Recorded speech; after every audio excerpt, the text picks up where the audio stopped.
What would you do if I said there was a lot of degenerates in 2023, in the year of 2023 that I covered on my channel? And then what would you do if I were to said, we're having a marathon? And this is not because I'm lazy and a POS, but because I had an ad due. And then what would you do if I said, thank you all so much for supporting my channel in 2023 and continuing into 2024. You have no idea how insanely grateful I am that this is my job.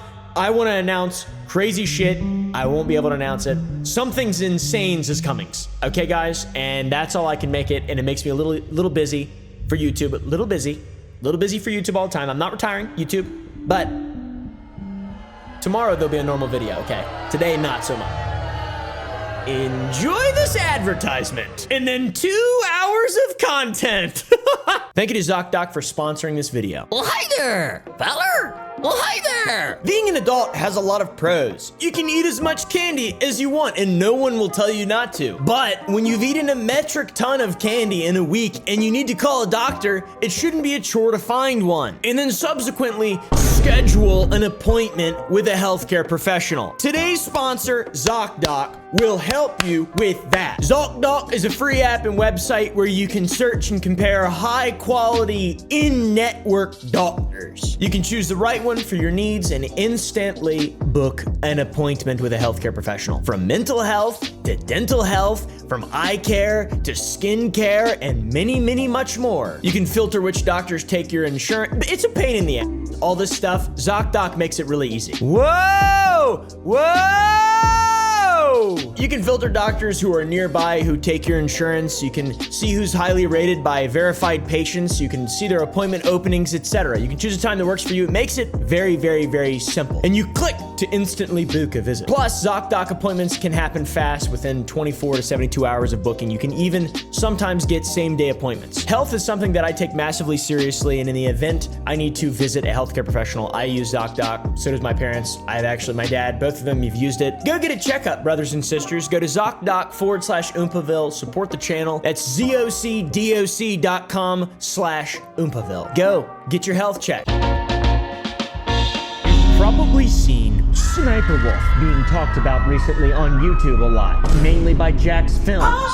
And by God, I tell you what, I've been talking about SSniperWolf for a long time, all right? She makes really interesting content. Grandma, so take the mesh, wrap it around these two poles, and then wait, that's not a loofah yet. You gotta tie the inside. Whoa, she going crisscross applesauce. I think somehow, I don't know what she's doing, but it turned into a loofah. She's figured it out. She has figured it out, literally. Lowest amount of effort, highest amount of money made. She makes so much money, gets so many views, has a very loyal audience, and on top of all of that, is praised by the platform that she posts on. Why? Well, I don't really know. Today, we're going to be taking an unbiased look, as unbiased as I can muster, into the past of sexy sniper, whatever her name is, SSSniperWolf. There's a lot. She's been on the platform for a long time. And honestly, I've been thinking about her a lot, mainly because she is beautiful. That's really weird to probably start this out with. I've been thinking about her a lot because she gets probably just as much hate as she gets love from people on the website. Does she deserve the love? Does she deserve the hate? That's what I want to know. Does she actually deserve the hate? Is SSniperWolf a bad person? Let's find out, guys. Snipey Wolf has been around for a very long time. In early 2010, her original channel that some people say is her channel, she says it's not her channel, was called Sexy Sniper. This was a time in which women playing video games was rare. That was like a unicorn type thing, a rare, big chungus. I don't know. This was in early 2010. She had this channel, allegedly. I really don't know. For some reason, she says it wasn't her, but it was. This was also a month before I created my channel. I've had my channel since November of 2010. All right, you guys, I'm going to show you how to mod Borderlands today. Leah is her real name, by the way. She was posting on this channel videos of herself playing Call of Duty, which was absolutely massive at the time, incredibly relevant. The tip of the spear for gaming back in the 2010s. And still now somehow. I don't understand that, but oh well. She would give her takes on the game, whether or not she was enjoying it, how good it was, and she had a bit of a webcam footage epic add-on to go with it. It was really cool. It was a classic Let's Play. It's kind of hard. I don't want to say that about a COD game because, you know, it's COD and stuff. Well, it's not that it's hard. It's just like the hit detection is like awful. It's terrible in this game. And on this channel, other than gaming stuff, she would make random vlog conversation things. It was sort of schizophrenic. Who is he? I don't know. No, just look at him. Oh, look, he's like buff and she's like, my girls are asking about makeup. Interesting thing to vlog, but we'll move on. And the most popular thing that Sexy Sniper would do on her channel back in the olden days, aside from just play COD, was rant in vlogs and talk about things that she was upset about. When I said something a while ago, I was like, he was like talking about how he wanted me to be his girlfriend and stuff, and he was like talking about, okay, very 2012. Very, I don't get it. I don't understand it. She was also in an interview around this time where she told everyone her name. She was able to shout out her channel as well. And just to make 100% sure that it was in fact Leah, they left her tag Leah Valentine at the end of the video. This is an old title that she used to call herself instead of her full name, Elias Shalesh, Greek Turkish. As you can imagine, her being a beautiful woman and being able to speak and post things on the internet and playing video games got her a lot of attention. I've never seen a pretty way to play video games before. How do I subscribe? This, as it does now for women, unfortunately, whenever they just post videos online, a lot of perverts and creeps kind of get hyper obsessed, and this happened to her. She was posting cosplay, too, at the time, dress-ups. She'd wear skimpy clothing. Guys, it made sense. And it's like a thong, and it has like a bow in the back. Oh my god, it's so cute. And you know who? I'm gonna take pictures tonight. And back in the day, as you can imagine, this got her a lot of hate. People would call her a or a or all those types of names because she's just showing herself off on her YouTube channel. Yeah, so it's just classic weird 2010s content. It feels almost rotten to watch it. I feel like I shouldn't be watching it, or this is something that I normally would have to pay for, which I don't watch. By the way, guys, and I'm not saying this is, but I just wanted to throw that out there because I'm extremely red-pilled alpha male. So my goes right in my biceps. Now, the people that were calling her a were obviously wrong for doing this. You can do whatever you want online, and you don't need to be called a fucking slut or a. She's doing neither of those things. But this is one of the main points of contention that people have for SniperWolf because of the way that she treated other women. More specifically, the way that she talked about women who did essentially the exact same thing that she used to do. Now, during this time as well, Leah was a very toxic user on all social media platforms. She was constantly tweeting people and calling people out on forums. And to give her the benefit of the doubt, this was an edgy time and a toxic time online. It was dangerous. You had iDubbbz, Filthy Frank, Max Mofo, FaZe, COD, Halo. It was just a breeding ground of racism and incredibly edgy shit.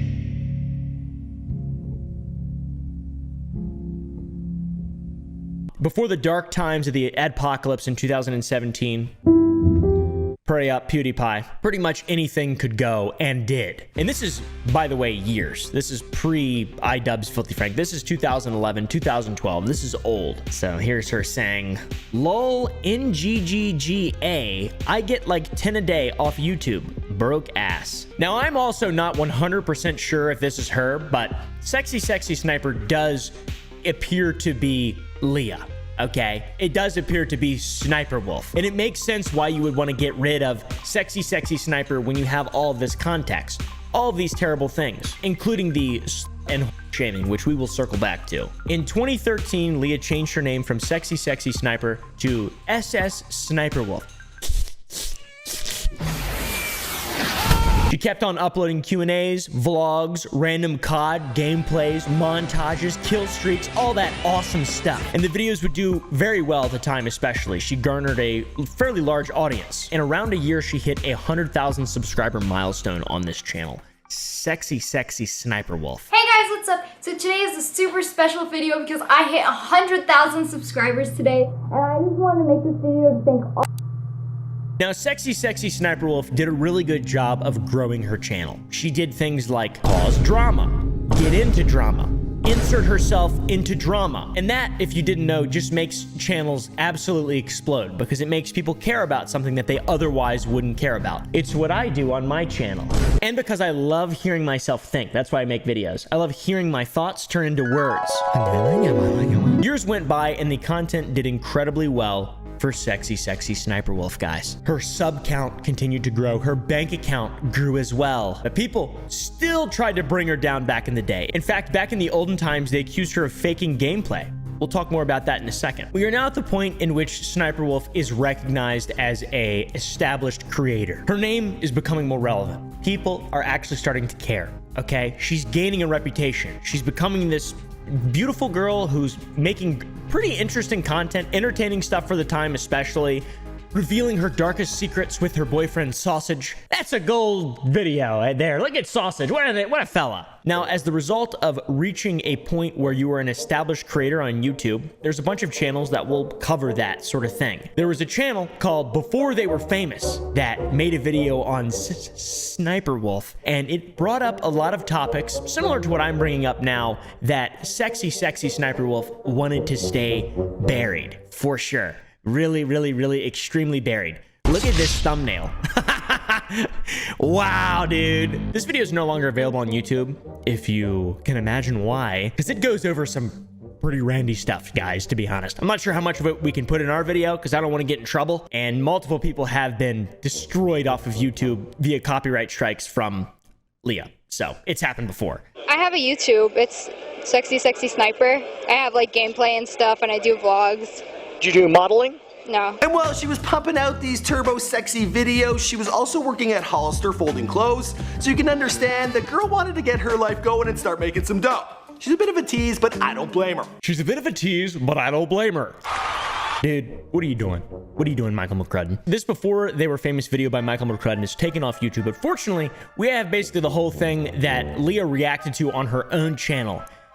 And there's some interesting things in it. I want to circle back to when I said that she was accused of faking her own gameplay.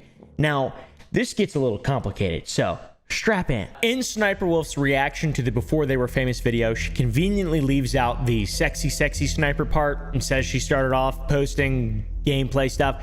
Makes sense because it's sort of f***ed up to be attached to that old moniker. I get why. She then goes on to say that X Remembrance is not Sausage.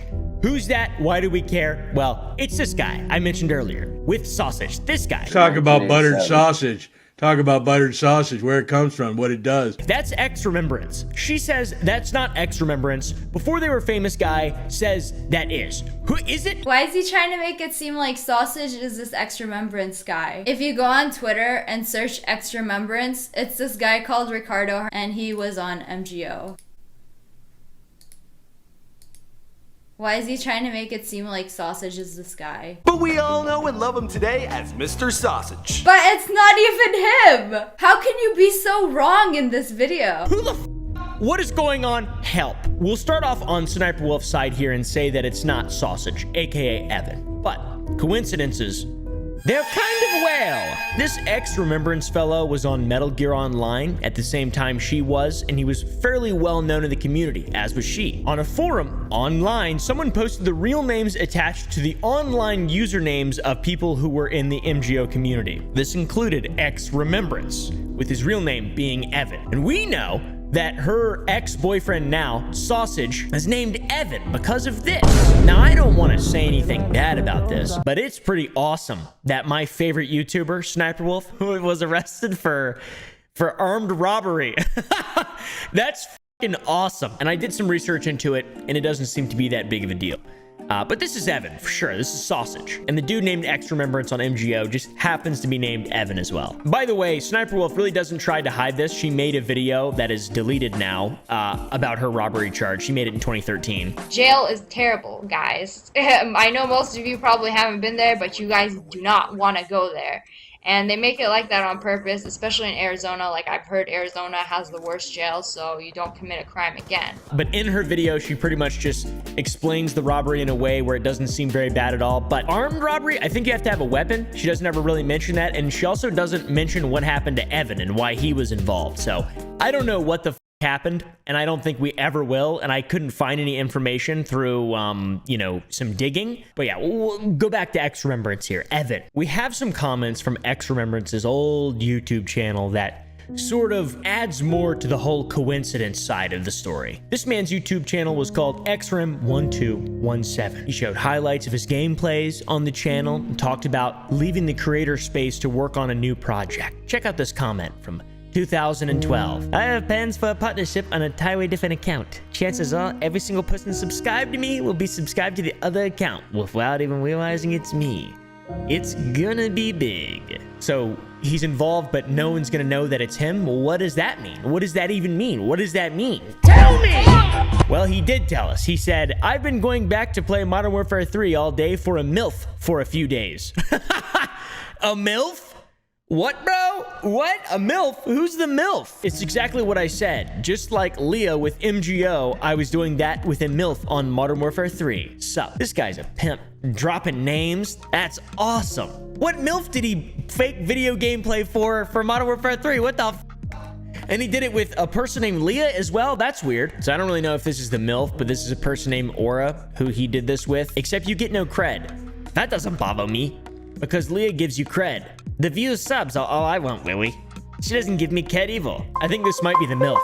I really don't know. It's not about the subs, man. It's about getting paid. Paid for the gaming. He got zero recognition. So there's a theory out there that X Remembrance is Evan, and Evan just did all of the gaming for the channel in the very beginning, and she was just like a hot front woman for the whole show.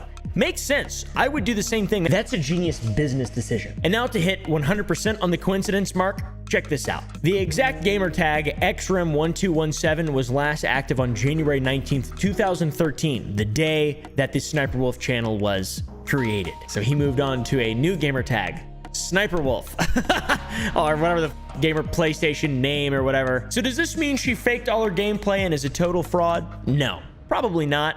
But it is a theory that people have, and I do think she was actually very good at COD, personally, I believe. I just need to believe that for myself. But was she getting kill streaks crazier than pros? I don't know about that. So today I got my best flawless game ever, and it's 156-0, domination on raid. I was using that MTAR with quick draw and a silencer.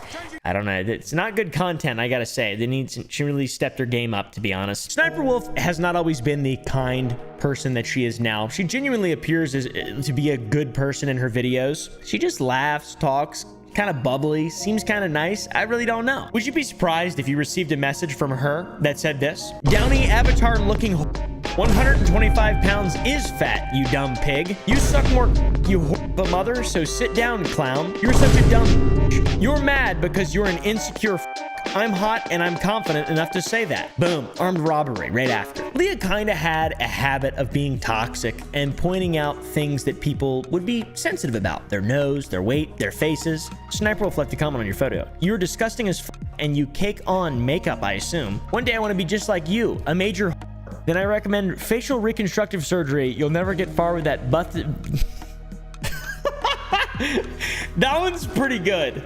Because this is someone who's being very rude, and she just comes out of the woodwork clapping back with emojis. With her just making fun of people all the time and saying they're ugly and stupid and need surgery, reconstructive surgery, etc. She made a video in 2017 saying she was going to have nose surgery to fix her deviated septum. I don't know how to explain it. It's like my nose is just blocked. It's constantly blocked. And it's not something I want to live with forever. It's one of those things that would be like, my life would be so much easier if I could just breathe like a normal person. So that's why I want to do this.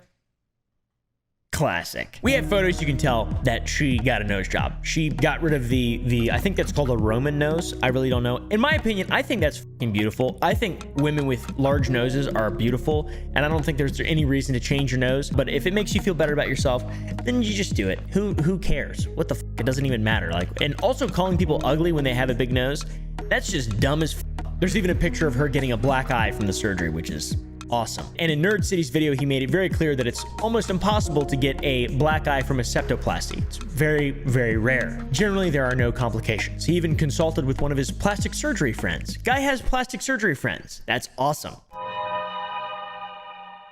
Constant back and forth with this woman. Everyone else is fake. I'm real. Don't attack people so much, and you won't get so much criticism yourself. Honey girl, baby boo-boo. Okay, that sounds good. In the end, though, SniperWolf would not ever learn her lesson of rudeness and hypocrisy. Now, on top of all of these incredibly epic things that we've talked about, there's also another aspect to the SniperWolf saga that I would like to call the drama farm. SniperWolf has been in a lot of drama, some long ago, some more recently. We'll start from the beginning. Her first big drama was against another girl called Girl Gone Gamer. Girl Gone Gamer was basically doing the same thing that SniperWolf was doing at the same time. COD highlights, content, whatever. She was raking in a similar audience, taking away from hers, and this caused some drama. Leah called her out, saying they should 1v1 to prove who was really the true COD girl gamer. This is incredibly awesome. This escalated, and Leah got blocked by Girl Gone Gamer on Twitter. No! I decided to make this video today because she actually unfollowed me off Twitter and blocked me because I asked for a 1v1. I don't think I've ever really blocked anyone who wasn't just psychopathically attacking me on Twitter. Leah defended herself, saying her gameplay was real, and she recorded a live gameplay webcam COD experience to prove the authenticity. This was around when Leah had 50k subs, by the way. And she said that Girl Gone Gamer made one so much later, and the webcam and mic were synced, which means it was fake. Which is probably true. In all honesty, I bet both of them faked their gameplay. And she ended up doing a live commentary finally after like 400k, which me and a lot of people knew obviously was fake. This was the first drama. SniperWolf won, Girl Gone Gamer. I don't even know what she's doing now. I genuinely have no idea. She probably was faking her gameplay. In fact, she definitely was. So GGG stepped down, SSSniperWolf stepped up, consumed her whole.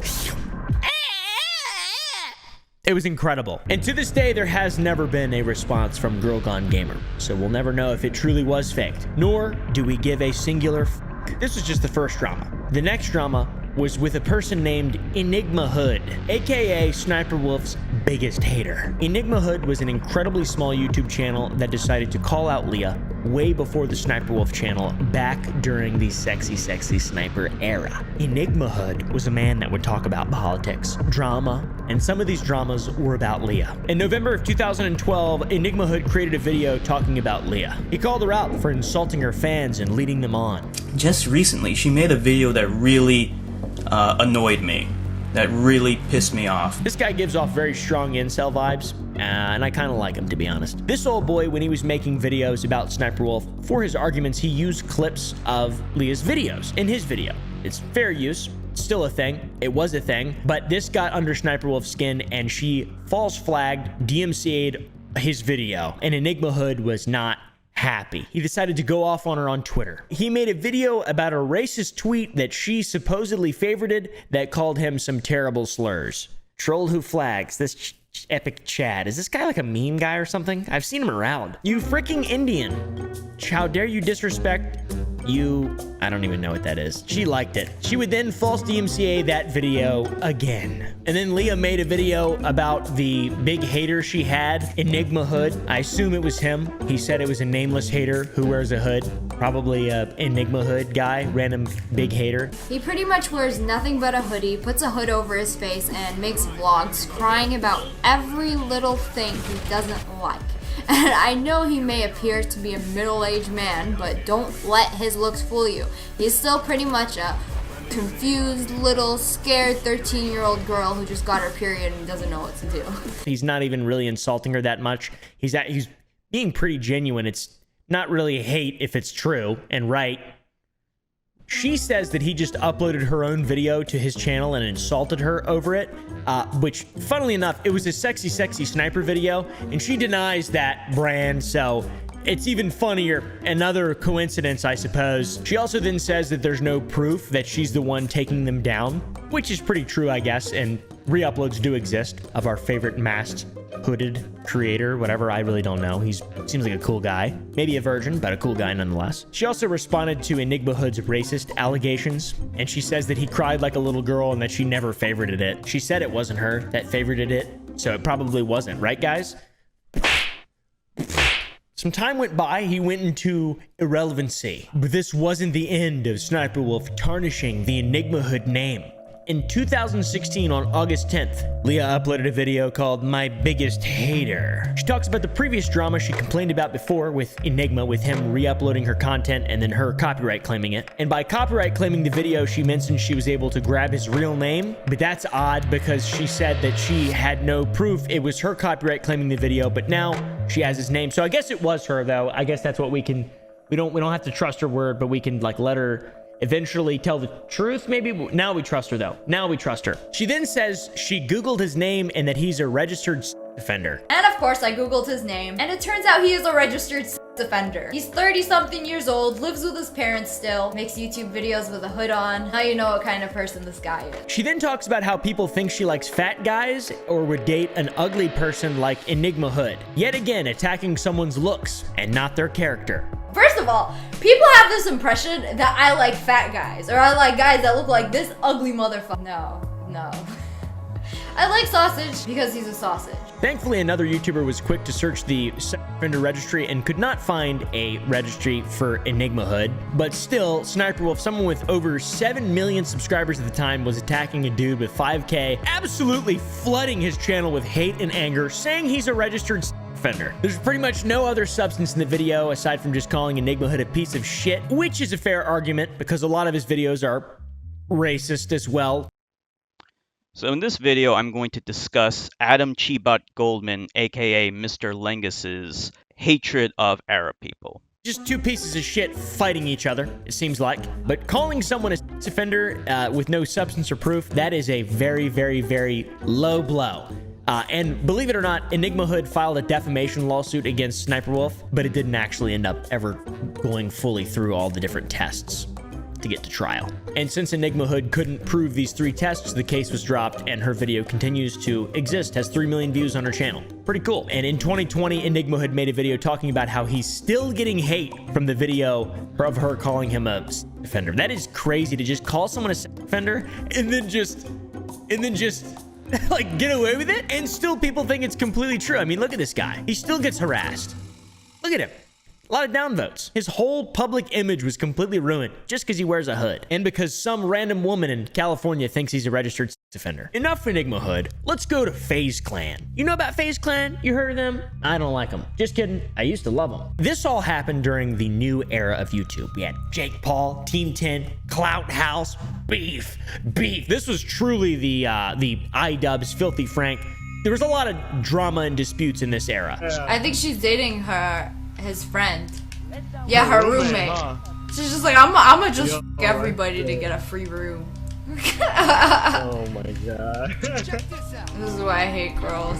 Everyone SniperWolf decided to step up to the plate and join all the cool drama of the time, and she called FaZe Bank's ex-girlfriend, some girl, Alyssa Violet, you've heard of her probably, and another girl, Summer Rae. She called them and FaZe Bank did not like that on Twitter. Banks even dragged another member of FaZe Clan into the drama, FaZe Censor, who apparently had a bunch of text messages with SniperWolf. Yo, Doug, my guy, FaZe Censor, how many times did SniperWolf hit you up for that FaZe while she had a boyfriend? Ouch! That's rough! FaZe responded and went over the tweet SniperWolf made towards his ex-girlfriend, Yanette. I'm not sure how to say that name. She called her out and said she had a fake. Very classic, very classic. Coming from a girl with a real ass and LMAO, your boyfriend was texting me and was trying to hook up with me before he made you famous. Nice ass implants, by the way, at least mine is real. Stop. You are a liar and my bot is real. I missed that drama days. That was embarrassing. And Censor and SniperWolf had collabed before that, so they had some history. But then SniperWolf goes into DMs to try to clear things up. And he responds to her saying he did get DMs from her because she texted him that she was in an abusive relationship. I assume with Sausage, I don't exactly know. Then FaZe Censor shows proof, and he went to Verizon to even get text history between himself and SniperWolf. Here it is, right there, epic. And after this video was posted, Censor made a new video saying he was being threatened with a lawsuit by SSniperWolf and Sausage. Sausage texted him. Sausage, by the way, is Evan, aka X-Remembrance, aka Chief Gamer in Charge, and he kind of goes over and says that he's gonna basically be sued or not if he takes all his shit down. Hey Doug, can you confirm this is your number? It's Evan. Evan who? Sausage. What's up? Sausage says the texts are fake and can't be found with recovery software, and then he says there's a couple options we can do here, or you get sued. Censor asks about the options. Sausage says he can either A, tweet that the texts are fake and take his video down and work with a lawyer on an apology video, and he can also cover the fees. Censor can, by the way. It should be just a few grand. Or B, she proceeds with the actual lawsuit. There'll be a ton of money, ton of stress, and a ton of damages, and she has full proof to win the case. Censor, as you can imagine, got super fired up and wasn't going to back down. Sue me and go through hell with me, because I'm gonna go all the way to the grave to show everyone in the world that you are a liar and that you need to own up to your mistakes. This is a perfect opportunity for you to come out and apologize, because if you want trouble, you're asking the wrong guy. I will put you through trouble, and I will prove that you are wrong. She will most likely take the fight to you so she doesn't have to worry about lack of personal jurisdiction. There will be tons of legal fees and then damages, which she has proof of. What proof? What damages? I think the average person who she has attacked in the past would just take it in the ass and just kind of let things go. Censor did not, and he wasn't going to back down. He stood up for himself, and lo and behold, there was no lawsuit. Okay, makes sense. And guess what? SSniperWolf apologized on Twitter. She said, I just wanted to say I'm sorry. It was wrong what I said, and no one deserves to be judged without knowing them. But beyond apologizing to Alyssa Violet, she didn't apologize to anyone else, and nothing else happened. This is the worst drama, in my opinion, that SSniperWolf has been in up until this point. There's still potential, though. We could have another one coming up very soon. In 2021, a terminally ill 10-year-old girl by the name of Kiara was on a channel called No Jumper. It's a podcast. They do other stuff too, aside from just a podcast, but she was on that channel, and they made her feel loved. They gave her some money, some random gifts, etc. It was around Christmas. What do you say? Thank you. Oh, thank you. Don't cry. Oh, it's okay. Can I get a hug?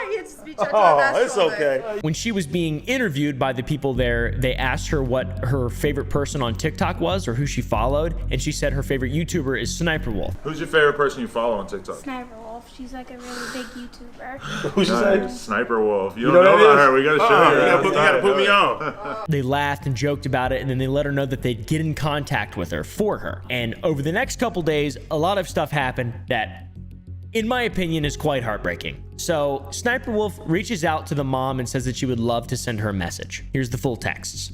This is awesome, in my opinion. What a great thing for SSniperWolf to do. Just take a couple minutes out of her day to make a little girl's dream, whatever it may be, something come true. SSniperWolf says that tomorrow would work, and if not, then Sunday. Okay? The mom seems very, very, very excited and says, just message us when you're ready. Then the mom posted a story saying that she's going to have a video call with SSniperWolf, and then SSniperWolf asked her not to share that because she'll get spammed, which that's fair, I guess. She doesn't normally do this for other people. I guess that's fair. The mom apologizes. She says, I have no clue. So then some time goes by. They can't seem to get it all worked out. SSniperWolf says, hey, I can do it in 2 hours. Then the mom says, that is 11 p.m. over on this side. We live in Massachusetts. Kiara will most likely not be awake. SSniperWolf said, oh, okay, hopefully tomorrow. Does any time work during the day? So then the mom says, Kiara is up. We can do it whenever. And SSniperWolf says, hey, sorry, I won't be home for another 2 hours. Might be too late. We can keep trying, but my day's usually very busy. Then the mom kind of gets disappointed. It's cool to be busy, whatever, but it's also a 10-year-old that has terminal cancer. So maybe set some time aside. Just maybe set some time aside from your very busy day. No matter what you're doing, maybe just set some time aside. You know, it's not that hard. The mom calls her out on her bullshit and then posts it on her story, and SSniperWolf is obviously upset. She says, no need to be rude. I said I would do it. It's Christmas and my family is visiting from out of town. She says, we are good. I cannot imagine how frustrating that would be to deal with someone who is just so holier than thou and incredibly self-obsessed and just entitled. It's wild, man. And then the wildfire started. Keemstar called her out. People got mad. She started calling people out. Are you dumb? I said I'm doing it, so I'm doing it. I never ghosted. I was trying to find time that worked, and she blocked me. So Leah just tries defending herself by posting the messages on Twitter, but no one's really having it because it's a terminally ill 10-year-old girl. No one's going to be on the side of the incredibly rich and entitled YouTuber known as SSSniperWolf, even if she's sexy. We did eventually find proof that she did get in contact back with the mom and eventually also talked to Kiara herself. Here's the text. Incredible, beautiful. Just a few days later, after all this stuff happened, the same day that SSSniperWolf retweeted the Attack on Titan Season 4 Part 2 tomorrow, Kiara passed away. Kind of seems very scummy, whatever. At least in the end, she did eventually make time away from her eating delicious cake at restaurants to talk to the terminally ill girl. But it took a while, you know? It took a while. Probably shouldn't have taken that long. Now, the most contentious point of SSSniperWolf's career is what she's doing now. Jax Films has kind of exposed the brainless tactic of her creating content for what it is. A completely brainless thing that has no positive impact on the world whatsoever. It doesn't do anything. And it is the absolute easiest thing she's ever done. And it is the most successful thing she's ever done. SSSniperWolf has not had a good run in 2023. A lot of critique has come out against her. This is not new. People have been hating on her for a very long time. To be more specific, Jax Films has kind of led a bit of a music will play like this kind of music, and she'll be like, I would have invested in a stronger table. Right through the middle of her audience, and as you can tell, this has affected her channel. This has affected her performance on the internet. Like, let's check out these views. It's like noticeably worse. It's still very good. Don't get me wrong. Like, still very, very, very good. She's doing fine. But if you go back about 2 months, it was a lot better. 4 months, 3 million views, 2.9 million views. What if I told you, though, that the best of the SSSniperWolf criticism was yet to come? I've never really seen a creator that is hated as much without doing really bad cancelable things, like really, like Andrew Tate level stuff.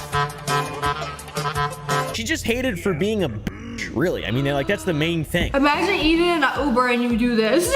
But where did all the food go? Let's not talk about it. One of the things that I left out of my last video was some more in-depth information that I had dug up on her relationship with Sausage, Evan Sausage. I need to stress the fact that I am not an investigative journalist. I just enjoy this. This is what I enjoy doing. I enjoy speaking on the internet and seeing people's thoughts on things and relaying some of my own, but generally telling things in an entertaining way, or at least that's what I try to do. In the meantime, since my last video came out, a fellow by the name of Mad Catster, this is his channel. This guy has the most epic vibe of all time. Aloha, I'm the Mad Catster. My glad to see you here. He's in front of some Baroque painting with a incredibly beautiful chair. I mean, his shirt and his chair, I can't tell which one is more beautiful. But this guy basically laid down the law in a 30-minute video on SSSniperWolf. Well, have I got some scalding hot tea for you today, and it's about SSSniperWolf. And the title of this video is called SSSniperWolf's Ugly Divorce Lawsuit Exposed.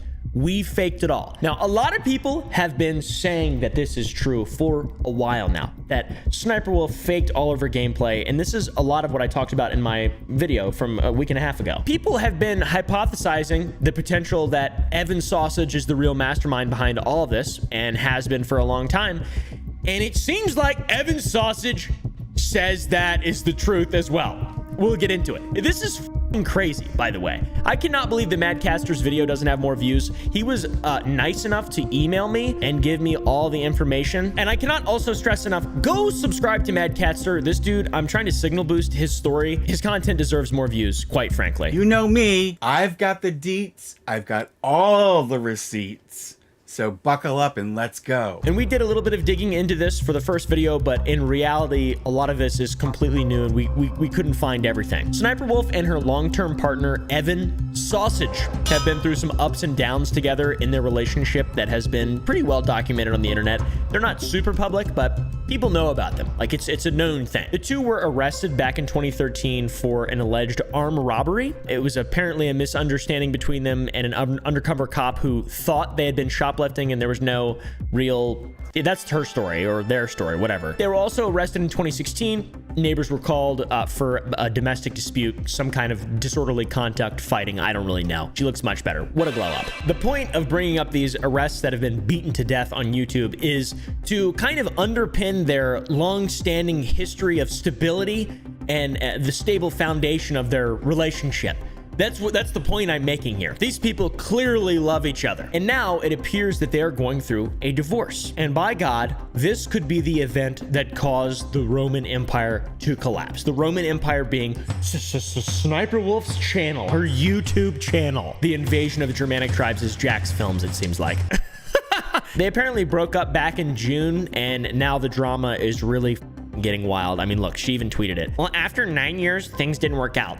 LOL. This is the tweet where people learned of the breakup, by the way. Awesome. Big fat W. And now, there was nothing ever really announced that they were married. We didn't really know that from the beginning. Nothing was ever really acknowledged publicly. We knew that they were together. I couldn't really find any evidence of a marriage license or anything along those lines. What I assume is it could be like a common law type deal where you stay together long enough and then you become reliant upon one another. We don't have a marriage license, but we do have this information. Evan, aka Sausage, is suing SniperWolf, aka Aaliyah, I don't know what her name is, for essentially 1/2 of her empire. That is crazy. Whether or not that is a reasonable demand for separation, we're gonna get into a little bit. Yeah, get into it. But it is a massive shock. Dude, she has made so much money that it is crazy. At least 500 grand a month for years. I'll get married and I'll just take a quarter. Now, on the flip side though, I wonder if SniperWolf is gonna get half of Sausage's channel. I mean, check this out. He's got good views, honestly, good views, but not as many though. In Evan's effort to prove that he should receive half of Aaliyah's channel or the SniperWolf's channel, I don't know how to say her name, by the way. I've made so many videos of her. Aaliyah. Dude, I don't know. In order for him to receive what he's demanding, he needs to provide a valuable reason for the court. And in doing so, he's given out a lot of information that had only been speculated upon previously. Here's documentation, proof of the dissolution of their covenant marriage without children. Evan filed this back in October of 2022. Here we have proof that they were married in around May of 2013, line 39. Here's proof of their marriage agreement as well as proof of the termination of said agreement. In or about September 2022, Young and Shailesh separated and or otherwise terminated their romantic relationship. Following termination of the romantic relationship, Shailesh began actively taking steps to lock Young out of their business relationship conducted through the YouTube channel. So they started to step back in September of 2022. Boom. Divorce was filed in 2022 as well, a month later. And also a non-covenant marriage. I really don't know exactly what that is, but we have this little bit of information here. This is any marriage in Arizona where the parties did not voluntarily opt into a covenant marriage. In other words, it is a marriage where the parties can seek a divorce for any reason. Default provisions do not apply. Almost all marriages in Arizona are non-covenant marriages. So maybe it's like a covenant marriage is like what marriage do you get into and you can only get a divorce because it's like a religious thing? Covenant? Like the covenant from Halo? Is that what that means? I love Halo, dude. Seems like it's going to be a very messy thing, and probably is, as this was almost an entire year ago, and she immediately tried to lock him out of the business aspects of their relationship. Now, this all being said, my friends, what everyone has been thinking for the last couple years, all the way back 2012, 2013, that SniperWolf was faking her gameplays, literally one of the largest dramas of the COD era, it has come forward in truth thanks to this court case. It is actually true. She was 100% faking it. I mean, look at these huge videos of her faking it foolproof, and then she challenged that one bitch to a fucking fake off, and they're both super fake, and it's all awesome and fake, and then they're just creating a commodity out of gaming, which... The document begins with general allegations stating that Sausage and Leah met on Metal Gear Online in about 2010, and there is finally court-supported proof that Leah was indeed Sexy Sniper, which I said in my original video, and so many people have also said, by the way. Like I said, not an investigative journalist, just a piece of shit. So there's no denying it now. No matter how many times you can lie, dishonesty is always proven, especially on the internet, boys. Let's get W in chat for truth. So next we have proof that SniperWolf and Sausage reconnected in 2012, and then Leah gave Sausage an offer in 2013 to create a joint venture. In or about January 2013, Young approached Celeste with an offer to engage in a new joint venture. What was the new joint venture? Basically, it stated that Sausage would play video games such as Call of Duty or Metal Gear and record his gameplay. Then he would prepare a script for Leah so she could read over the gameplay and make it look like she was the one playing. Are you telling me SniperWolf's 156-0 on COD was freaking fake? No! So today I got my best flawless game ever, and it's 156-0, domination on raid. If this would have come out in 2013, she would have been annihilated off of the internet. Like, in all reality, this was a big deal back then, and it's like, I assume it's a big deal. I don't really know. I just feel like she would have never gotten this far. What do you guys think? All that time she was trying to push the agenda that she was the hero in the Girl Gone gaming story and that she wanted women to be implemented in the gaming space, yet she destroyed someone and kicked someone out of it for faking it, which is so hilariously ironic. And now the shoe is on the other foot, or in my case, the croc. It's also funny that Evan made it very clear in the court case that the SniperWolf channel is a completely different entity and entirely independent from the Sexy Sniper brand, because it was lewd and it had completely different content. This is a smart move. This is a pretty solid lawsuit. I'm not an expert by any means, but I'd give him half my shit at this point, to be honest. Sausage even claimed to have invented the moniker channel SniperWolf altogether. SSSniperWolf, he used a mixture of her name, birthday, and his last name and contact info. Young made it clear to Celeste that the SSSniperWolf YouTube channel needed to be completely independent and separate from Celeste's prior Sexy Sniper YouTube channel due to the serious negative reputation Celeste had cultivated through the content on her Sexy Sniper YouTube channel, and also because the content was going to be entirely different and distinct. In or about January 2013, Celeste agreed to Young's proposal to create the SniperWolf channel. On or about January 19th, 2013, Young created and or otherwise established the SniperWolf YouTube channel. To establish the SniperWolf YouTube channel, Young utilized a mixture of Young and Celeste's biographical information, including but not limited to Celeste's first name, birthday, and gender, and Young's last name and contact information. I don't know who's Wolf and who's all these people. I don't really know how this is a mixture of all those things, but anyways, makes it look better on the court case. I believe him. I'm down, dude. I believe him. I'm 100%. I will testify. This document also claims that while Leah was the face of the channel, Evan had multiple responsibilities and essentially did everything behind the scenes. He edited, wrote scripts, organized, conceptualized video ideas, and uploaded the videos for Leah. This meant he was entitled to a 50-50 split with Leah, ultimately earning half of his revenue that was gathered from the SniperWolf channel. Then Evan and his team in the document double down and state that the gameplay footage on the Sexy SniperWolf channel was played and recorded by Sausage, as she merely read and reacted to the gameplay. Oh, wow, that's embarrassing. She did almost nothing at all. That's awesome, dude. And also, there's nothing really even wrong with that. That's fine, just if you're transparent about it. And even with the change of content on the SniperWolf channel, going from gaming to the reaction stuff or whatever the she does now, do a flip, say less. Sausage still played a pivotal role directing, filming, and gathering content for these videos. He did like everything, basically, and she just sat there in front of a camera and read a script and didn't even react to the videos. She doesn't do commentary. She just, she did nothing. She was just a pretty girl that read a script and then reaped the benefits, never using her brain once. At least that's what Evan is alleging here. In the document as well, it says that he was a part of all of her channel's business affairs, even including the Full Screen paychecks. Full Screen is an old YouTube network. I think they've dissolved now or whatever. I was a part of Full Screen as well. That's the basis of the allegations. Evan is saying that Leah has done nothing essentially, and he's entitled to half of everything. So that's a company ownership split. I assume since it's in court, they didn't have any documentation supporting their partnership from the very beginning. I don't really know exactly, but we'll get into that here in a second. Yeah. Why would Evan think he's entitled to this anyways? SniperWolf at this point is a brand. If Evan disappeared right now, the channel would still go on forever. He has no real effect. It's her. Even though he helped her get there, it's still her 100% now. Most people didn't even know that they were fucking married or together. When people see him and her, it's like, whoa, what? For real? Not me, but yeah.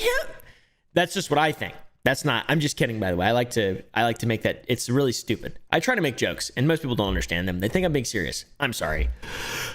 So Evan isn't recording fake Call of Duty footage anymore. Why does he have a right to millions and millions of dollars earned by Leah's face? They created an LLC called Channel Red back in the Dizzy. All right. On or about February 8th, 2017, Young and Celeste jointly formed Channel Red in the state of Arizona. As of the date of filing of this complaint, Young remains the statutory agent of Channel Red. He's the main guy. He's the main guy for this Channel Red, which means he's the controlling fellow. He's the guy who controls it. Following the creation of Channel Red, Young and Celeste jointly as a married couple enjoyed significant success relating to the business and operation of the SSSniperWolf YouTube channel, including, but not limited to, engaging in numerous sponsorship and brand deals and receiving prestigious awards such as the Nickelodeon Kids' Choice Award for Favorite Gamer in 2019 and 2020. And then arose trouble in paradise. They broke up, they're no longer romantically involved, but they still are joined via business, and they're 50-50 owners. In fact, Evan is the statutory agent, the controlling agent of their two-part, company, Channel Red. In the complaint filed by Evan, he says that after their romantic relationship was terminated in September of 2022, Channel Red's brand manager, someone who worked with both Leah and Evan, stepped in and started to try and make business decisions and entering into brand deals, etc., without disclosing those details to Evan, a 50% owner of Channel Red. Big L. Not good. You can't do that. In the court doc, it says, following termination of the romantic relationship, Celeste unilaterally conspired with Channel Red's brand manager, Kevin Gold, to seek and enter into business arrangements and or brand deals with certain companies, including, but not limited to, G Fuel. What? G Fuel's in on it. Evan then accused Leah of retaining all the profits and putting them into a bank account that was separate from Channel Red that he had no access to, despite it being business-related finances. These are massive allegations, guys. This is bad, and these are all being hurled against Sexy Sniper. To even further cut Evan out, she made several offshoot channels outside of Channel Red's oversight, which still profited heavily off of the SSSniperWolf name, which is owned by Channel Red, aka Evan and Leah. One of them was SSSniperWolf's top videos. Another one's SSSniperWolf Espanol. So you get clicks on the name, but there's no share of profits with Ethan, which it's fine if that's agreed on beforehand. I mean, it would make sense realistically because at this point, she is the main name in this whole fucking deal, obviously. But you gotta agree upon that beforehand, dude. Evan claims in his complaint that these channels that SSSniperWolf made have accrued over $1.2 million in estimated revenue. That is crazy. And then he says that he is owed half of that. So she was basically re-uploading content from her main channel, which was under control of Channel Red and had Evan's influence in it somehow. And then she was uploading those clips and videos or whatever to other channels that were not related to Channel Red that she could just take 100% of the revenue to, or from, whatever. That's not good, man. Regardless of whether it's right or not, whatever you think, in my opinion, I think that Evan would have nothing to do with this. And, just because you are a part of a business doesn't mean you're entitled to all the money if you have nothing to do with it. But that, unfortunately, is literally how business works to a T. People invest in businesses and get profits even though they don't even do anything aside from just giving them money. Equity, the whole thing is very complicated, and you have to have a manifold of belief in order for the system to even work, right? The laws are just arbitrary and strange. It's really weird. At the end of the day, if Evan wasn't here, SSSniperWolf still had everything she had right now. She could replace Evan very easily and continue moving on. So if you are, the devil's advocate in that aspect and you don't want Evan to be able to have this kind of money, this is the reasoning as to why he's entitled to this. This is the reasoning as to why this entire court case is a fucking thing. Because they're 50-50 owners. Weird. Very, very, very strange. And by this screenshot of the complaint, she basically cut him out of 500K. So what is Evan going to do in regard to Sexy Sniper trying to cut him out of the business when he should be entitled to 50% and also taking all these different little actions to sort of, take money off the top? He's going to absolutely sue the ball sack out of her for breach of fiduciary duty, dude. And in Evan's complaints and suits, he's outlined 7 different counts that he's bringing up against her. Count Dracula, Count Chocula, Count 1. Breach of fiduciary duty. This would be from her failing to complete her obligations as a shared business partner. She diverted profits to other bank accounts that Evan, the other business partner, has no access to. And he seeks to be awarded damages equal to his value of 50% of owner of Channel Red plus attorney fees. He's also suing Leah for breach of contract, which this one's the main one here. Leah cutting Evan out of the 50% profit share of the company accounts as a breach of contract.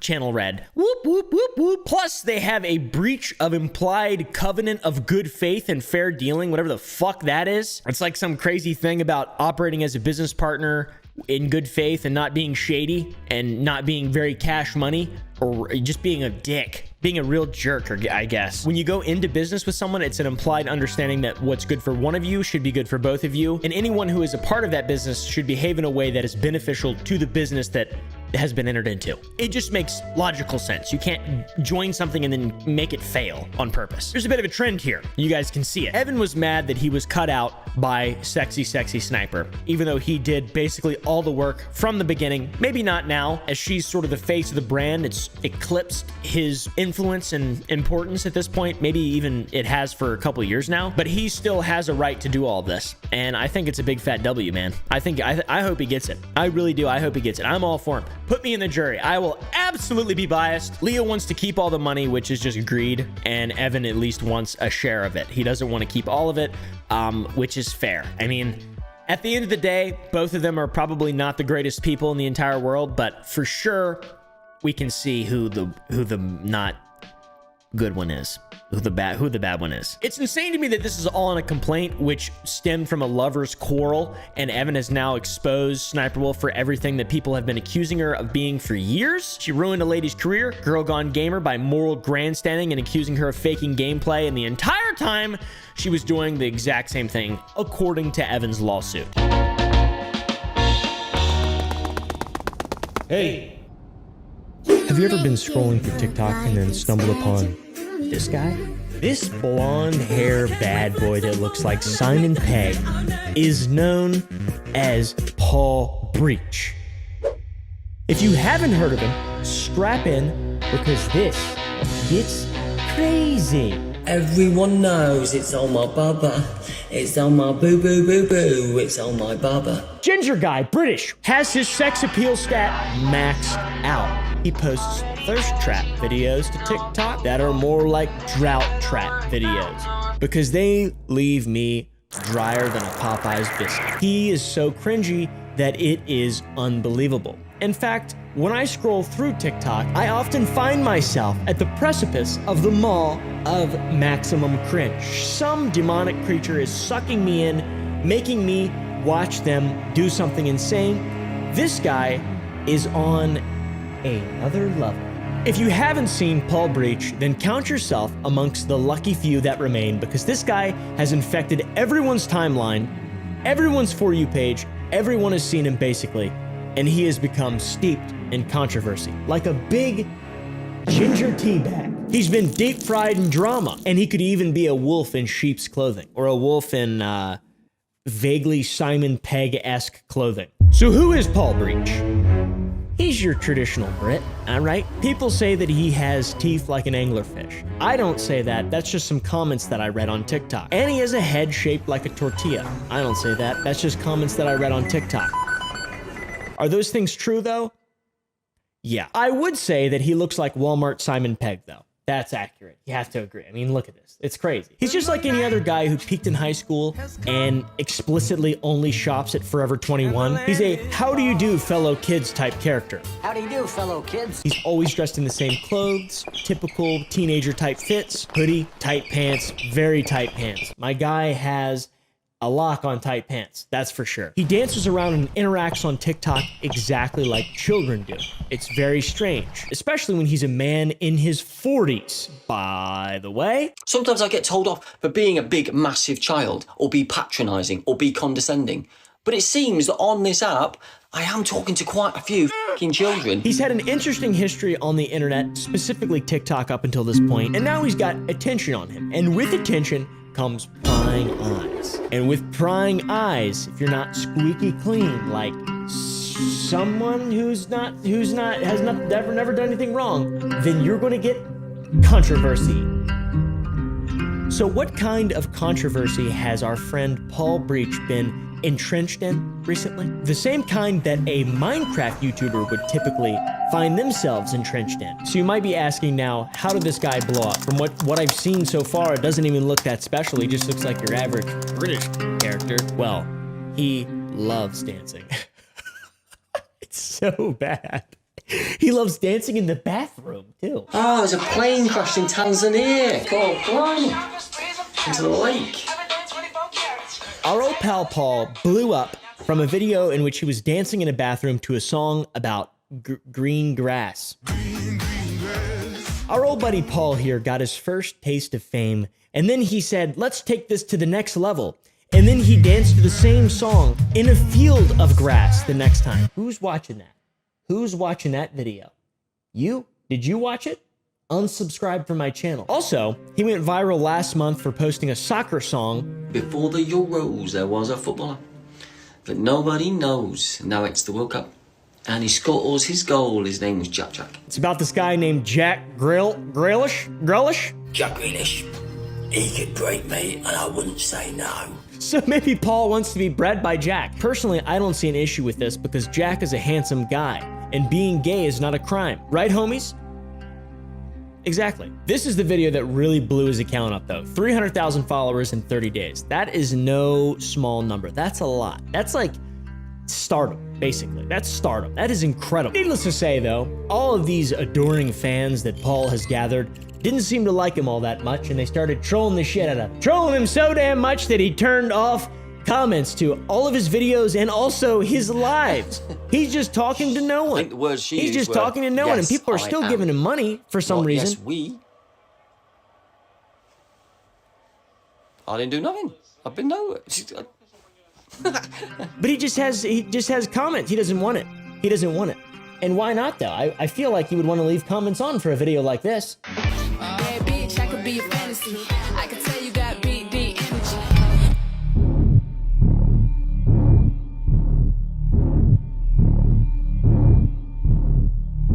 In the live stream as well, he just keeps offering to call people on FaceTime. Who?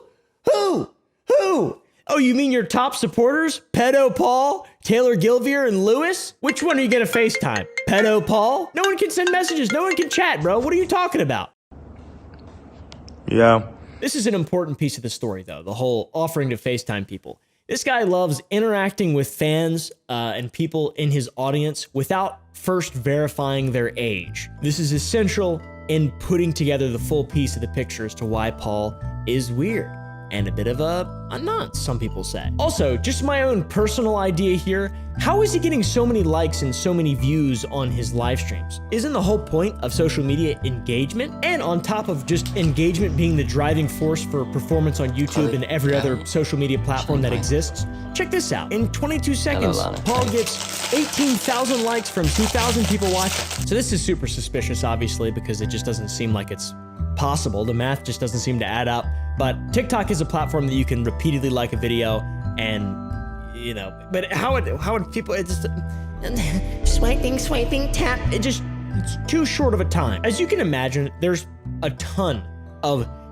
allegations. There's a ton of trolling and haters that Paul has to deal with. How does he respond to this haters gonna hate type mentality that these people on TikTok have that are hating on Paul? Because it's crazy, it's really exciting. You tell me off for meeting 20-year-olds. What happens if I was a 42-year-old gay man and a bunch of 20-year-old men asked me to go to the football? Well, Paul says that he has nothing to hide, which is good. You've shown me things I posted on whatever in 2003, 2004, 2005, 2006, 2007.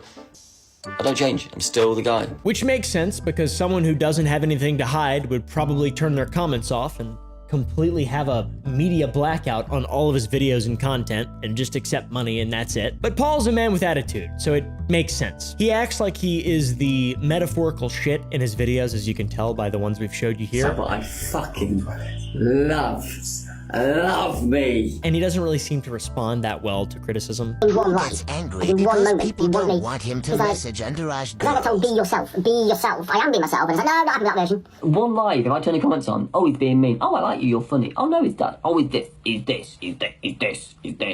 Let alone the fucking weird lie shit. He does have the attitude of a child, it seems like, which is ironic. Probably good reasoning as to why he surrounds himself with people that are so young. So when did these suspicions about Paul arise? You know, all the things people been calling him. We've noticed he turned his comments off. He seems like he has a bit of a secret. I don't know. It all started with an online investigator, probably just a random guy on TikTok, finding that Paul had liked multiple images on Instagram of girls between the ages of 16 and 17 in their swimsuit with similar clothes as that. So not a good look for a 40-year-old man. Paul's official response to this was that he only liked those images because she was a cancer survivor. An online investigator found photos on Instagram that Paul had liked. Some of these photos were young girls, 16 and 17, in their prom dresses and bikinis. It was shown to Sophie after they had split up, and she privately called him out on it. Paul said that he had only liked these photos as the young girl was a cancer survivor. Upon investigation, it was proved that the girl had no idea who he was, making the whole scenario even weirder. And this is also when he did a rebrand of his entire channel to Beauty Beyond the Eye. So he's trying to move on basically from that, it seems like. But things in the public eye really started to blow up and turn sour for Paul when a user known as My Name's Boo 1.0, or Boo for short, she compared her ex to Paul, who had groomed her as a child. Many moons ago, when I was 16, I was dating a 27-year-old man. Which made Paul very, very angry, and he called her out on his live. Paul has mentioned his age, his ex-girlfriend or wife's age, and they've got a son together. And we've done the math, and she would have been 16 or 17 when she fell pregnant. And that was the exact age gap between me and my ex-partner. I was 16, he was 27, and I was groomed. This then, obviously, as it does on the internet, carried on, and Boo made another post showing that a minor had contacted them and claimed that Paul was DMing this minor when they were 15. He said he was upset to hear about her health and sorry to see her struggling and suffering, which is the same thing basically he said when he liked the minor's post who had cancer, which is a very interesting thing to do, Paul. Very helpful for 15-year-olds and 16-year-old girls. Nice job, man. And then this video was posted on Reddit. I saw it there, unfortunately. It's really eye-opening. Paul's a weird guy, it turns out. Paul's a man who sees nothing wrong with what he has done. And he does in fact love 16-year-old girls. So Paul's an older guy, as we know. He's 42 years old. He's got a lot of life experience. Not all of it's that good, to be honest. People don't really seem to like him at all. He hasn't had a great response to all this at all. Not even a little bit. He just turned everything off and went full scorched earth. But then simultaneously just admits to being a creep at the same time. But if Paul has problematic behavior now, I use the word problematic very loosely. Maybe someone may have found a pattern of his behavior in the past as well. As I said, prying eyes find big, fat, stinking lies. I didn't say that. I just said it that time though. And everyone on the internet basically thinks that they're a private investigator in 2023 as well. So a few people that looked deep into Paul's past found some interesting things. If they're true, of course. A Twitter account from 2014 had been found under the name of Paul. It's possible that it's an impersonator. There's two other impersonators.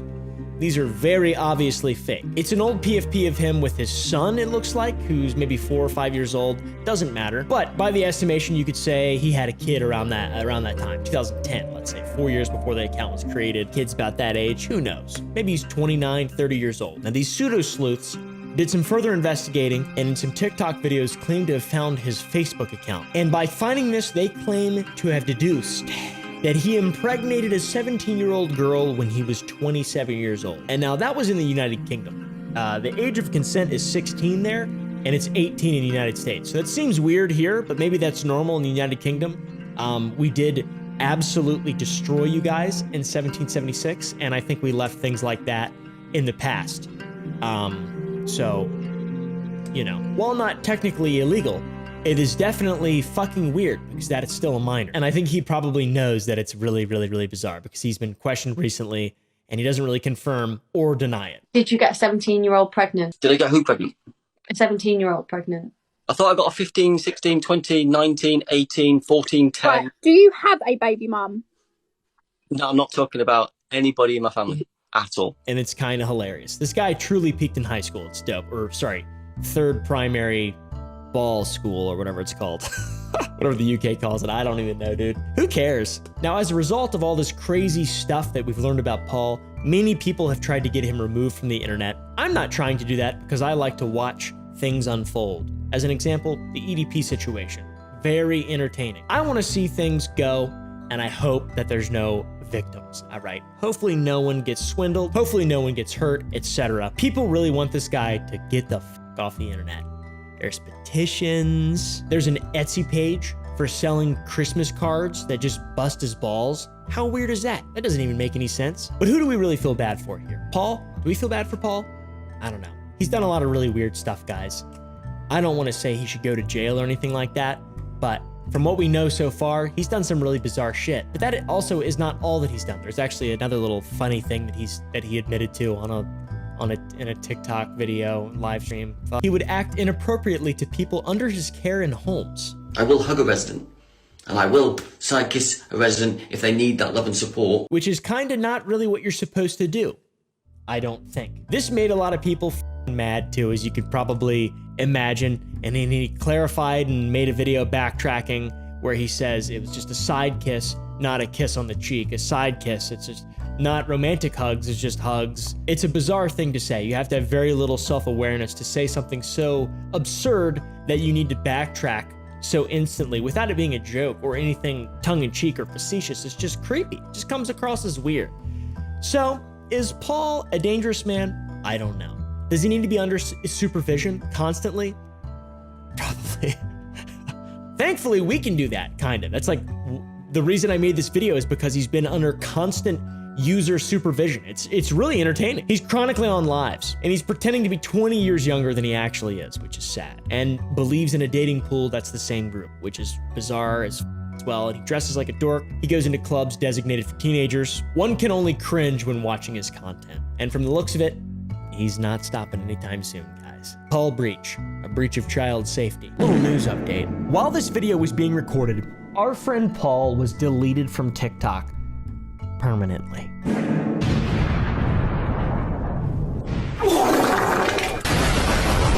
After his account was originally deleted for the allegations and all the videos that came out about him, my boy was not ready to give up. He was accused of grooming, being creepy towards girls under the age of 18, and allegedly getting a girl pregnant when she was 17 and he was 27, which was like 45 years ago.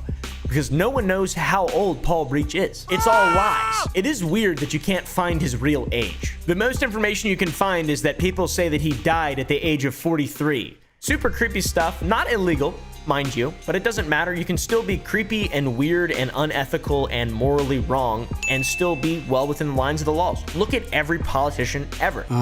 Isn't this nice? It's just one of those days you got to just get out and give the old wrinkle skin some sun rays. This is so lame, Joe. That was the point a lot of people tried to make from my last video, is that it's not illegal. The age of consent is 16. Dude, I don't care what the age of consent is. I shouldn't have said that. I do care what the age of consent is. It doesn't matter, though, at a certain point. If the gap is large enough, it's weird, bro.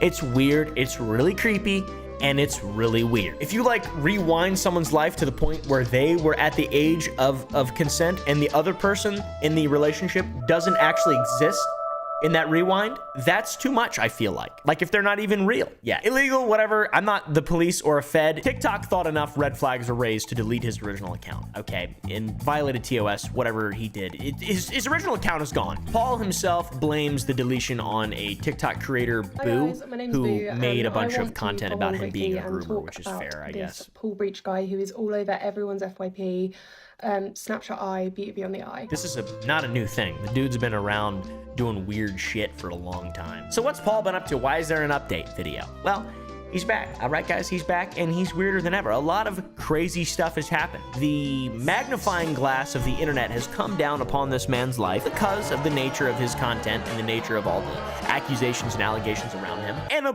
bunch of interesting stuff has come out. What's he up to now? Back to singing and dancing, that's for damn sure. He can't give that up. That's his passion. He's like the Charlie Chaplin of our generation. Although I do wish he had that mustache. That would be even funnier. Accidentally put it in her booty. I was drunk. She like, ooh. Oh yes.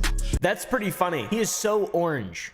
He reminds me of a crustacean. In light of everything we know, that's a really bizarre thing to decide to do. I mean, like, get a PR guy or something, Paul. Get a PR guy or something. Man, come on. I love this dude.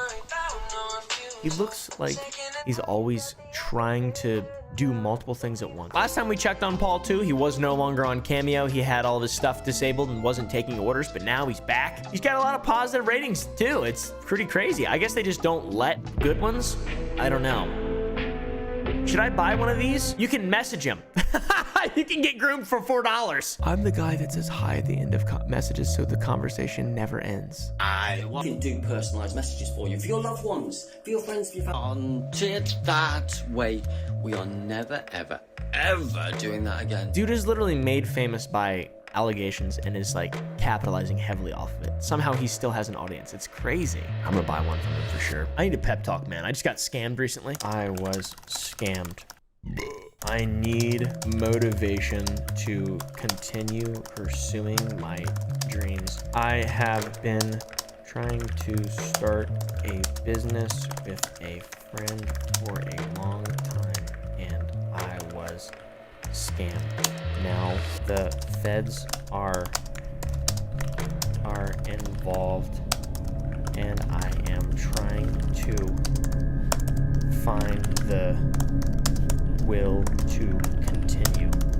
Help me, Paul. All things considered, it seems like Paul's doing fairly well, okay? And he's figured out how to manage this hate and negative attention. How has he done that? Well, he just turns his comment sections off. Nobody can criticize or joke on you if there's no way for you to see what they're saying about you. Just keep dancing, just keep doing the lives, just keep on talking to people that you're not supposed to be talking to. And making yourself seem like a real weird guy. So much cringe still, too. Like, he has no idea that this all ties into his self-belief that he has. This squirmy ability to avoid all the negative consequences of his actions just manifests itself in a massive ego too. His head is so big. Check this out. So that's just it. We're done.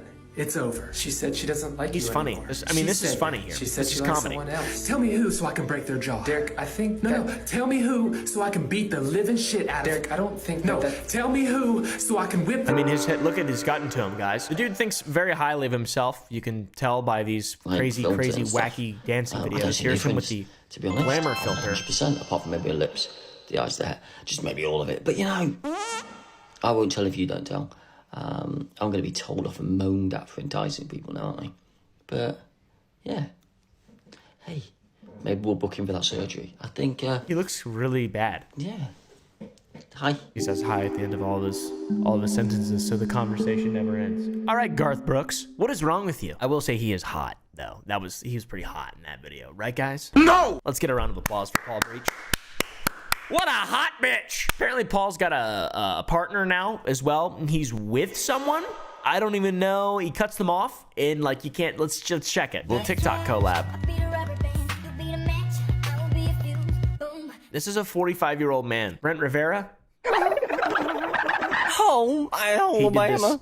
He did Hello, this in Millie. Alabama. It's me, Paul, the guy from TikTok, and my personality, my voice coming out your ears today, right now, as you listen. That tends to be how it works. This is a message from David to you from me. Paul's managed to keep it going this far, guys. He's managed to take a nuke, essentially the internet cancellation version of a nuke, and still come out on top, still be able to make content, still be relevant somehow, all right? And by sacrificing that typing sort of parasocial attention that you get by allowing comments and interaction, he thinks he's able to completely avoid all criticism. But man, the digital footprint's too big to hide from.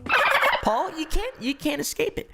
You can't escape it, man. And what boggles my mind is how anyone could see him and feel bad, or how this can still be turned into a positive thing. For example, he's, like I mentioned, he's got a bit of a lady friend. She's basically just female Paul Breach, in all honesty. Her TikTok is the same as his. It's all the same memes, chalky walkie. It's the same thing as Paul Breach. Your comments are all turned off. Cause you think I'm crazy, cause you think you think you're crazy cause you are. I just turned bright red like a bee. Her comments turned off, Paul's comments turned off. She even made her Instagram private, so there's not really any way to know who she is or what she does, and who really cares anyways. Her name's Sophie. She's just Paul Breach's Stockholm Syndrome girlfriend or something. I'm not even exactly sure. I don't even know if it's his girlfriend. It's just someone probably taking advantage of the clout that Paul has, because he is clouted up. That's what I'm doing. I'm taking advantage of his clout, but just because I think he's a freak, and he, you know, I'm kind of scared that his existence on the internet is just allowed to roam free and run. Dude's still up to the same shit as well, as always. You know, he's grabbing his nuts. He's 43. Right, man. Quit grabbing your nuts, bro. One of the most interesting things to me is the fact that, so he has everything, all comments are disabled, but now he plays into the meme that he's into young people. Check this clip out. Someone asked him to play a song that basically exposes him. Careful, Paul, your mask is slipping. Oh, that's boring. That was boring. That's a boring song. See what you did there. Make your mind up. It. Make your mind up, He guys. gets the joke. Make your mind up. I thought we were after uni students. Make your fucking mind up. He's after uni Thought I was students. after uni students. Oh, I can't fucking keep up. Can't keep up. Not little girls. It's a long list of people that I'm after. I don't fucking know. So many. There's fucking so many. It's fucking hard work. Weird. Kind of ironic. Very bizarre, though. There's a little more cringe. Him admitting that there's a 17-year-old. I mean, dude, it never stops. You obviously told me that she was like 17, but like, yeah, and like you told me she was 17, so I believe it because it comes from your mouth. I've got nothing to hide. There's also that. Just that part as well. There's a little funny bit. Not only is he still doing that, he's also still doing this, apparently. Did your dad just walk in? This time in the morning. Oh, saucy time. Keep it in the family, Maya. Keep it in the family. You're doing well. Very British of him. Very, very, very British of him. Very gross, man. How is he still here? How is he still here? They did it once, and now it's like, all right, let's just ignore him now. Let's say he's coming back. Let's just go ahead and ignore him. We turn the comments off. Everyone will forget. We can just ignore him now, guys. The TikTok overlords have blessed Paul. He's got 1 million followers again. What? Maybe it's because all the original stuff has already been addressed. I don't know exactly. TikTok doesn't care. They're not an investigative group. All right. He hasn't done really anything too worrisome lately. It's just strange, creepy, weird, cringe stuff like normal. It's mind-boggling to me that he's still around, still doing basically the exact same stuff and just adding to it. He's more self-aware of it now. He memes it more. The dude sees the negative attention. He sees, like, he's probably seen my video. He's seen people talking about him. In fact, he even talked about he gave his thoughts on the big accounts talking about him, like me. All right, guys, this is Paul's official response to Oompaville. How can like a massive account on lots of social media platforms be doing a deep dive on me, a research into me for a week or so, but not actually spoken to me? But you don't need me in that research. You will use, let me think, stuff you've read or researched on the internet if you've typed it into a computer. You've never spoken to me. You don't even know me. Like most people who've spoken about me don't have a clue. He just kind of rambles on in this whole thing and it's just like, people don't know me. People don't know me. You don't know me. You just have to. Sure, man. Yeah, there's a lot of weird stuff that's happened involving you for sure. And a lot of it's probably not true. But, you know, if any of it, even any, do you think you don't deserve any hate at all? I feel like this is just kind of a non-response. What are you talking about? What does that mean? What are you saying? Dude doesn't understand digital footprint. Dude doesn't understand that you can just look up old videos that he made on the internet, like this one. They call me. And right after that video of his big response or whatever, it must not be that serious. He's just back to his antics, lip syncing and dancing. I love his dances. They're so good. 40 years old. People hate Paul, man. People hate Paul. People hate Paul. I get it. He's very, very, very creepy. He doesn't actually ever truly address anything. He just says things just aren't true with no evidence, no receipts, nothing like that. He doesn't try to exonerate himself. He just avoids drama, shoulders into it, and then says things aren't true and doesn't give any sort of reasoning why, which is, he's bold. I mean, he doesn't care. Fly me to the moon, let me play amongst the stars. Let me see what Earth is like from Jupiter or Mars. No, thank you, But Paul. first of all, let there be love. It's confession time. I'm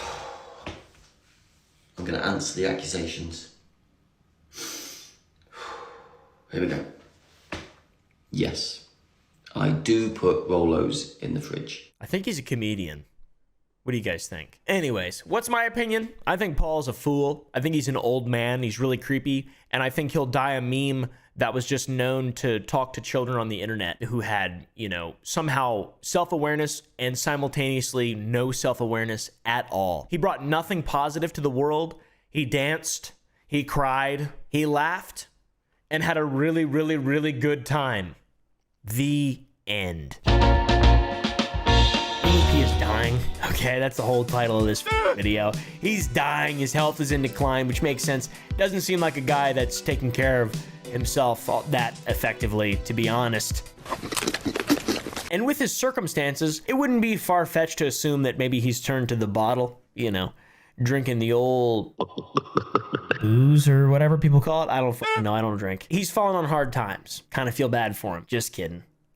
I hope he turned to the bottle. And it would make sense because his kidneys are bad, it turns out. In a video that he uploaded on the 9th of December to TikTok, a minute into it, he just drops some random kidney failure update news, which is dope. And by the way, since I have kidney failure, they had to stick a temporary catheter in my neck. Just the way he brings it up, eating a sandwich, talking about the Eagles with his little dumb hat on, which then right after that, he shouts out Jersey Mike's. Shout out to Jersey Mike's. Love the nonchalant nature of the whole thing, man. I also don't think the treatment of the kidney failure is going that well, and maybe it explains his insane posts recently, because all the toxins just going to his nog, going up to his old bean. I mean, look at this. Oh. Dak Prescott! You guys think he's gonna die? I don't know. If we had like a death board, can you do a potential death tier list? Is that allowed to do? I have a really dark sense of humor, and I don't care about anything. It seems like, it feels like that sometimes, and I just pretend on the internet. Do you guys think he's gonna die soon? That's basically what I'm kind of prefacing that. After all this, EDP made a response video to kidney failure. My response to stage 5 kidney failure. How many stages are there? That's a lot. I mean, I guess he has to get his renal failure. It's the treatment where they run the shit. I don't know how it works. It's a pain in the ass though, and it is sad for a lot of people, but this is just not that sad. It's kind of funny to me. I don't know why. Then he says, do me a favor, be quiet. And he's got some serious lip pout there. Looks like he's begging for a snack. Then at about 14 seconds, he breaks his pout to tell us he doesn't like fake motherfuckers. I don't handle fake motherfuckers too well. Who are these fake motherfuckers he's talking about? Me? Critical? Mudahar? I don't know. He offers no clarification, standard EDP style, as that would require an ounce of work, which is well beyond the scope of his abilities. I don't want people crying, feeling sorry for me. Good. Feel like that would be a hard bet anyways. Don't think anyone is doing that, but that's fair that you admit it. It's cool. Then his demeanor shifts at about 35 seconds, as if he's gone through every single stage of grief. He wonders where the people that are feeling sorry for him now were a year and a half ago when the initial cupcake news broke. And if you guys are so worried, how come you guys weren't worried about my ass, what was it, a year and a half, 2 years ago? That was a year and a half ago? What? It was that long ago? That news is that old? What the heck? You better smash like, because I just learned about that. That's crazy. Oh my god, EDP, are the rumors true? Then he confirms, yes, the rumors are true. Yeah, I got stage 5 kidney failure. Then he repeats his request for quietness. But do me a favor. Shh. And then he comes out with a curveball and says the people he respects are not the fake motherfuckers. The people he respects are the people who are still talking shit online, like me. I actually respect the people more who are on the internet talking shit, making jokes. Well, thank you, EDP. I appreciate that. And then he channels his fans again. Oh my god. Oh, not EDP. Oh my god. I want to see if there was anyone at all who reacted like that to the stage 5 news stuff. Just mostly people trolling him. It seems like in his comments, there's like 3 people who are nice to him. 3 or 4 maybe. Kidney failure. It's a pretty funny meme. I like that one a lot. How is EDP taking it though, guys? I wonder how his mental health has suffered. Like, how is he taking this though? Honestly, really well. I feel like way better than most people would take it. The devastating news and reaction to it has not encouraged him in any way to do anything better. He's just doubled down. That's his reaction. He's just doubled down. He's EDP, man. He's a lunatic. The best part about all this though is the way that the internet has responded. It's genuinely hilarious. People are taking this to another level in terms of memes. It's amazing. And they're just mean. People are just mean, dude. So mean. And he's responding in TikToks. He makes fun of people thinking that he had cancer. Some ignorant group of right, is going around saying that I got liver cancer. Well, EDP, maybe you do have cancer. You should go get checked. Or not, I don't know. You get stage 5 kidney failure, but not any sort of cancer cells in your body. I find that hard to believe. So is EDP dying or is EDP all better now? I think he's dying. I'm pretty sure. I don't know exactly. My buddy McNasty tweeted a pretty epic tweet. Not 2023, starting with EDP 444 live streaming on TikTok talking about eating his own shit. I love McNasty. I saw that same live stream too.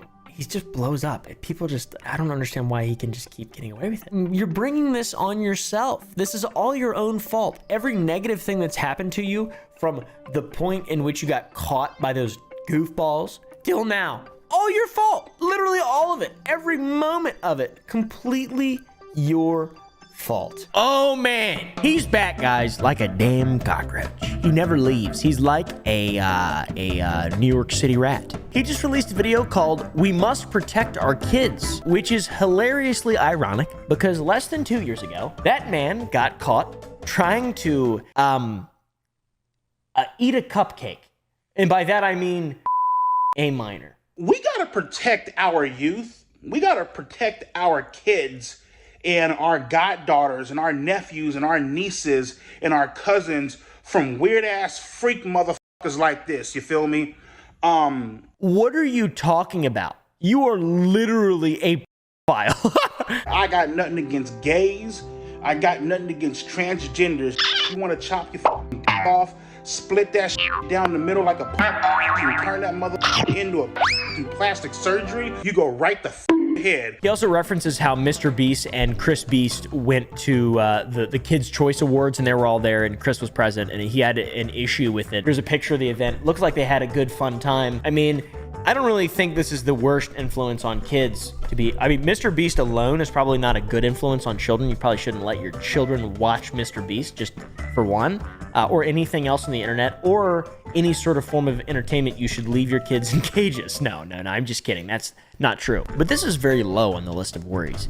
You should make sure your kids don't use Omegle or Kick to talk to freak-ass, weird motherfuckers like you. I have a hard time getting my card when I'm watching motherfuckers are 20 years old, 19, 20 years old. I'm like, that, man, I need a that got some wrinkles upon her. Which is so weird to me because this dude is like the cupcake thing. This is the cupcake guy. This guy is actually a pedo, like genuinely. Like he has the thoughts and acted on it. That's not good. Going back to the whole lolicon thing, I just don't understand, like, how grown-ass men, grown-ass adults,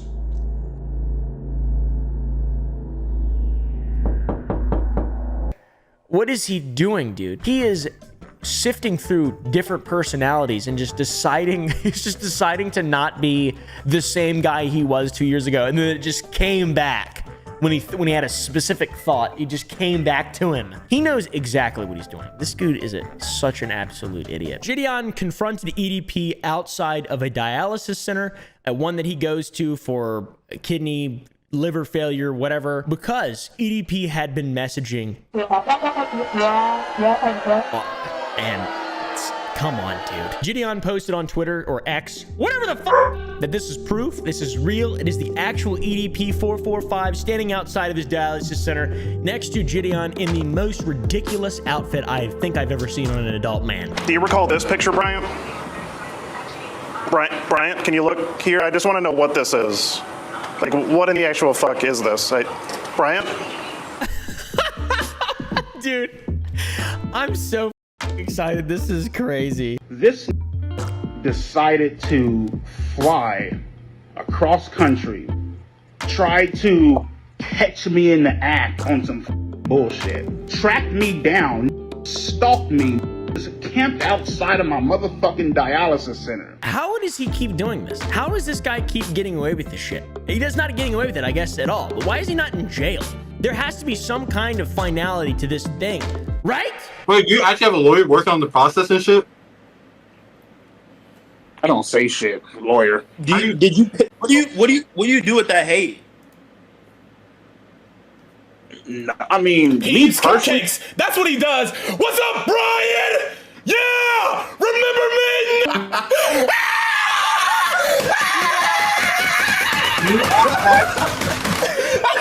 Somehow he got into the Discord call and he had no idea. EDP had no idea that this was Gideon clowning him. Here's another clip we have related to the situation. When EDP joined my Discord when he was about to do the interview with us, he didn't join, but he found a girl in my Discord, right? And in her Discord, she has her Instagram.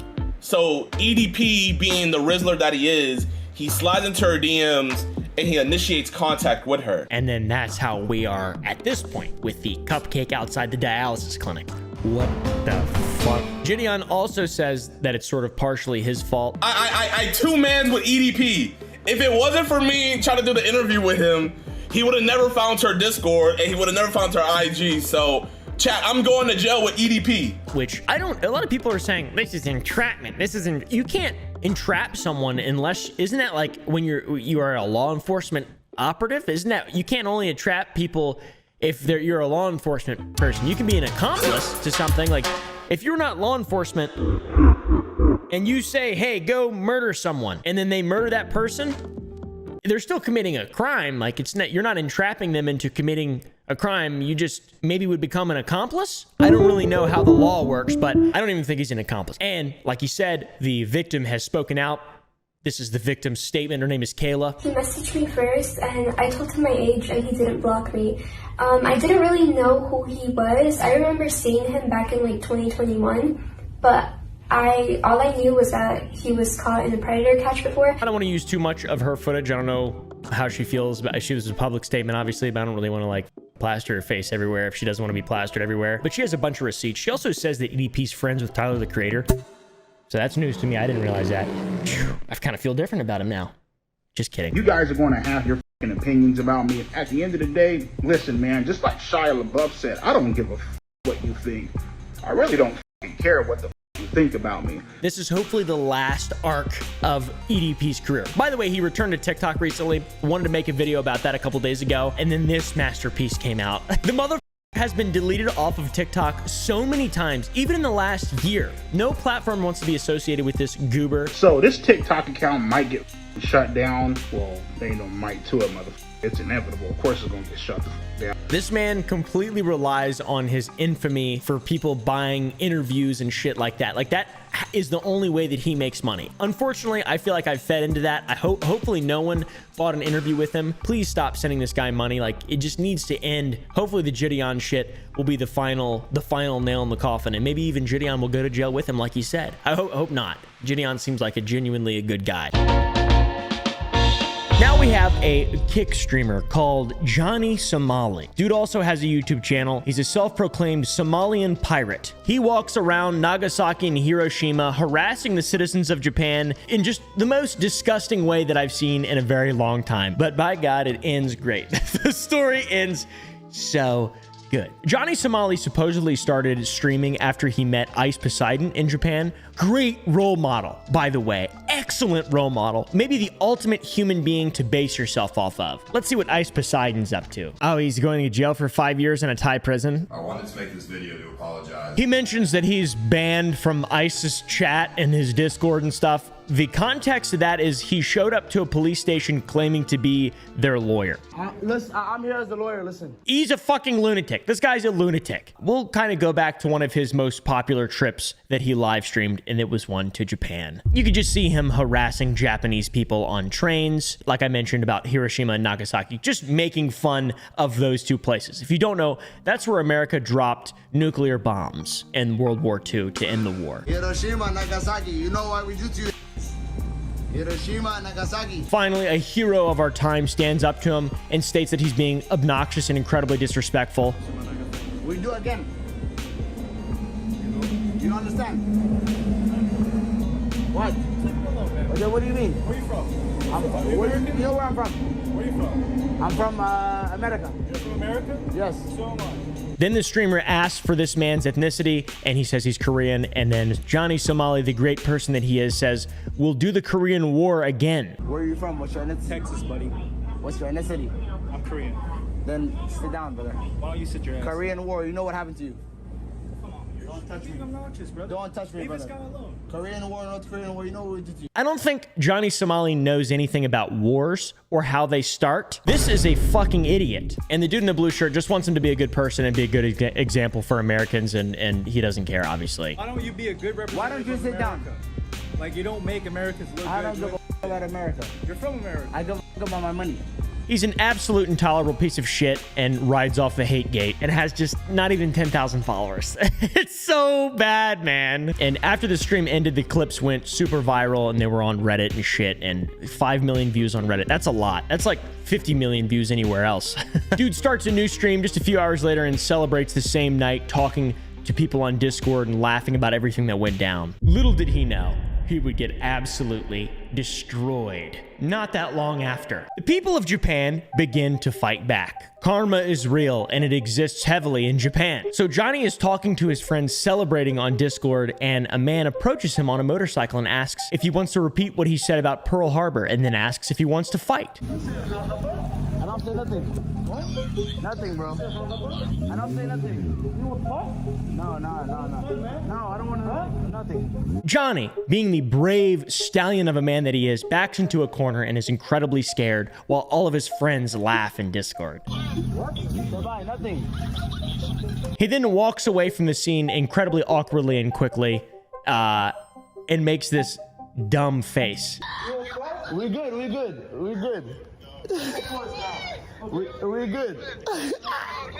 I hate him so much. I've never seen someone come off as more of a pussy and just, I don't even want to use the word a beta. Betas are respectable. It's like an actual place in the hierarchy. This guy is just an absolute outcast.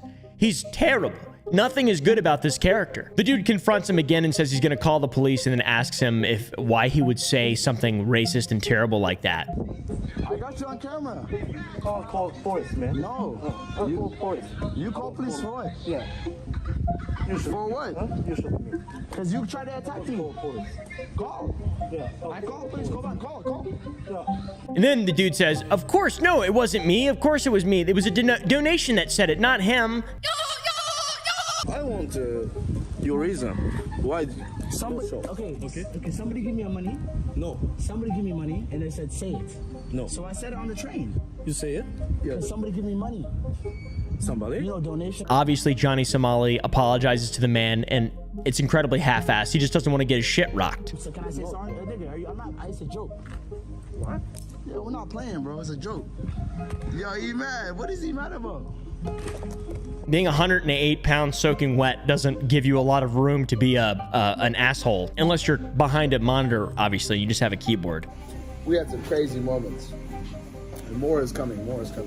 Anybody I spoke to tonight, I'll speak the same way. I don't give a f***. You was being racist for no reason. Who was I racist to? And how can I be black and racist? Don't make no sense. I don't like Johnny Somali at all. Johnny Somali really doesn't know how to be a good person, it seems. He clearly has no respect for Asian people whatsoever. And Johnny really doesn't seem to care about the bad press that's coming his way from all these just things he's been doing. He has his wanted level on Instagram. Oh my God, man. That is so dumb. Like, how does this end for this guy? This is the most short-sighted career I've ever seen. Johnny starts his stream up again after he gets harassed by this racist Japanese fellow, and he says he's got a few fans coming out to the place he is staying, which in reality is just a bunch of people trying to stop him. Yo, so we got some fans that pulled out right now from doing what he's consistently doing and get him to apologize, which is awesome. He gets approached by a group of Japanese streamers and content creators and is called out for his incredibly disrespectful behavior. It's awesome. It's a pretty large group of people that confront him. They look like good folk. No weapon. Okay. They say, that's not funny. That is a bad joke and you are disrespectful to the community. And he gets scared again and says, let's just use our words and not fight. What you did is one of the something that is disrespectful for the whole Japanese community, and that is why Japan is really mad. But can we talk? We don't need to fight, you know? Why use words? Let's use words. He acts like it's all just a big misunderstanding when he's confronted with a large group. Literally a witch. This guy's a witch, man. In Salem, this motherfucker would be burned alive, all right? Come on, guys. I didn't mean to cast the spell and put the garlic into the cauldron. Well, you put the garlic into the cauldron, so now it's time to burn Johnny. I'm not saying I'm going to burn Johnny, obviously. I'm just saying that's what has happened to people in the past when they do stuff like this. This group presses Johnny the idiot and says that they're not mad about the single train incident. They're mad that he went on the train again and had a bunch of disrespectful donation sounds that played in a quiet train car with commuters. Yo, God, I'm so sorry. I'm sorry, guys. I don't know what's happening.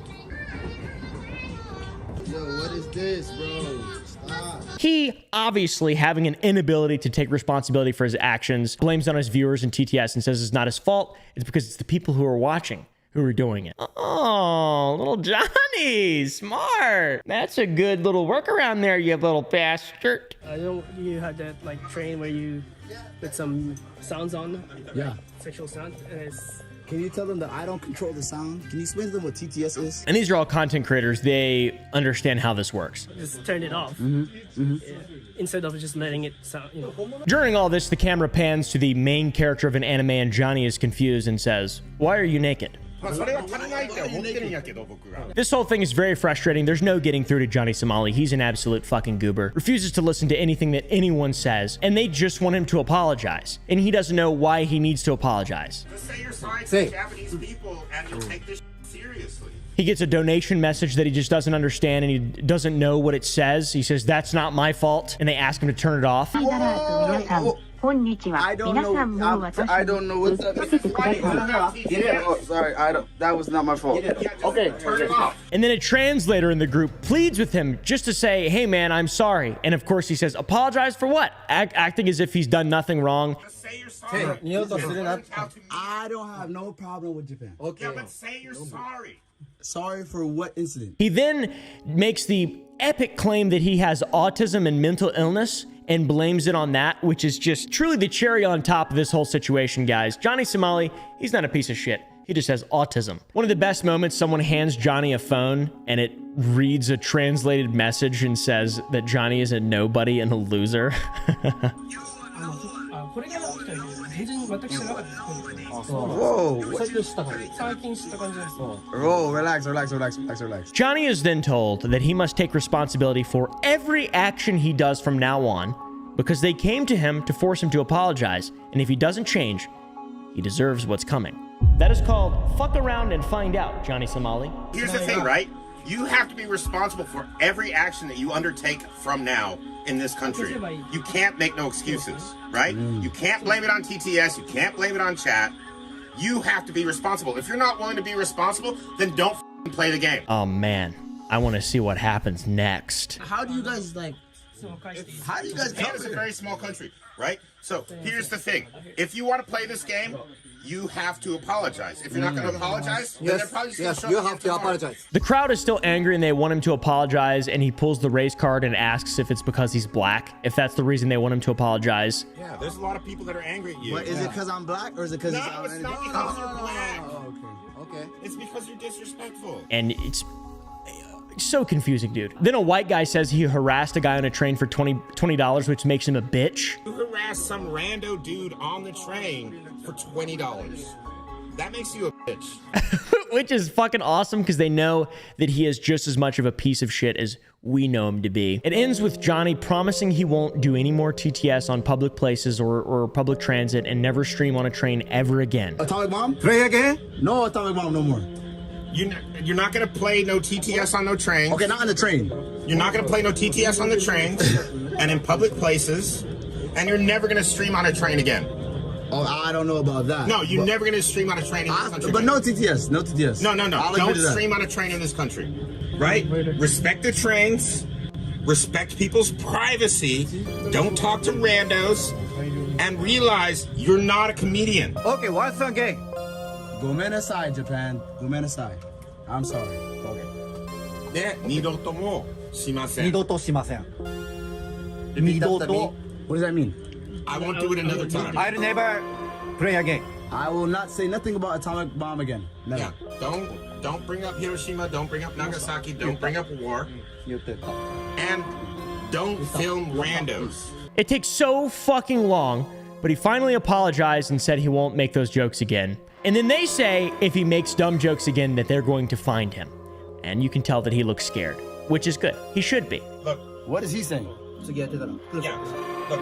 What is he saying? He's saying, if you do dumb shit again, they're gonna find you. They're gonna find me. Yeah, they will find you. And by the way, he did it again, and they did find him, and it's awesome. It's funny to me that when he's one-on-one on the train with the poor Korean fellow, he just says there'll be a repeat of Hiroshima and Nagasaki, and we'll do the Korean War again. But when he is confronted by an entire group of people, he changes his entire tune, and his character goes right out the window. And that group of people, by the way, is not the only people who took the disrespect of the Japanese culture to heart, all right? Do you know what the Yakuza is? Well, I do, and I like it. A few days go by, Johnny decides to get back on a train. And what a surprise! He's streaming again, talking in the quiet car. I will not make money. I just want to get to my destination in peace. Oh, then he realizes the same guy that made him apologize is back and is angry. He stands there menacingly, begins to record him, and he pulls the same shit again that he said he wouldn't do. Oh my God, it's you again. It's off, it's off. Here's the, yo.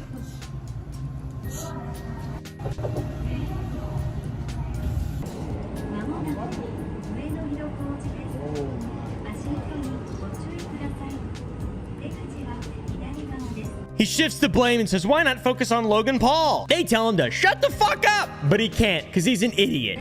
Why are you guys focused on me? Why you don't focus on Logan Paul? Why just me?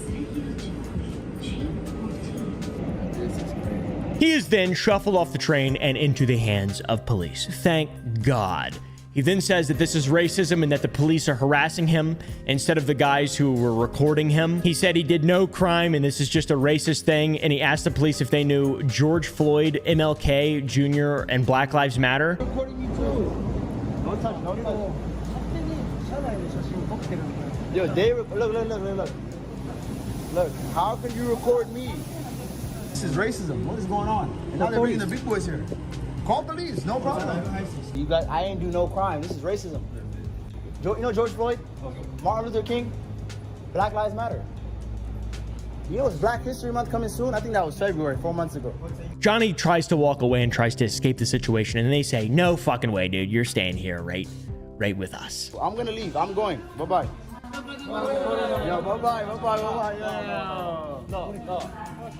Relax. Yo.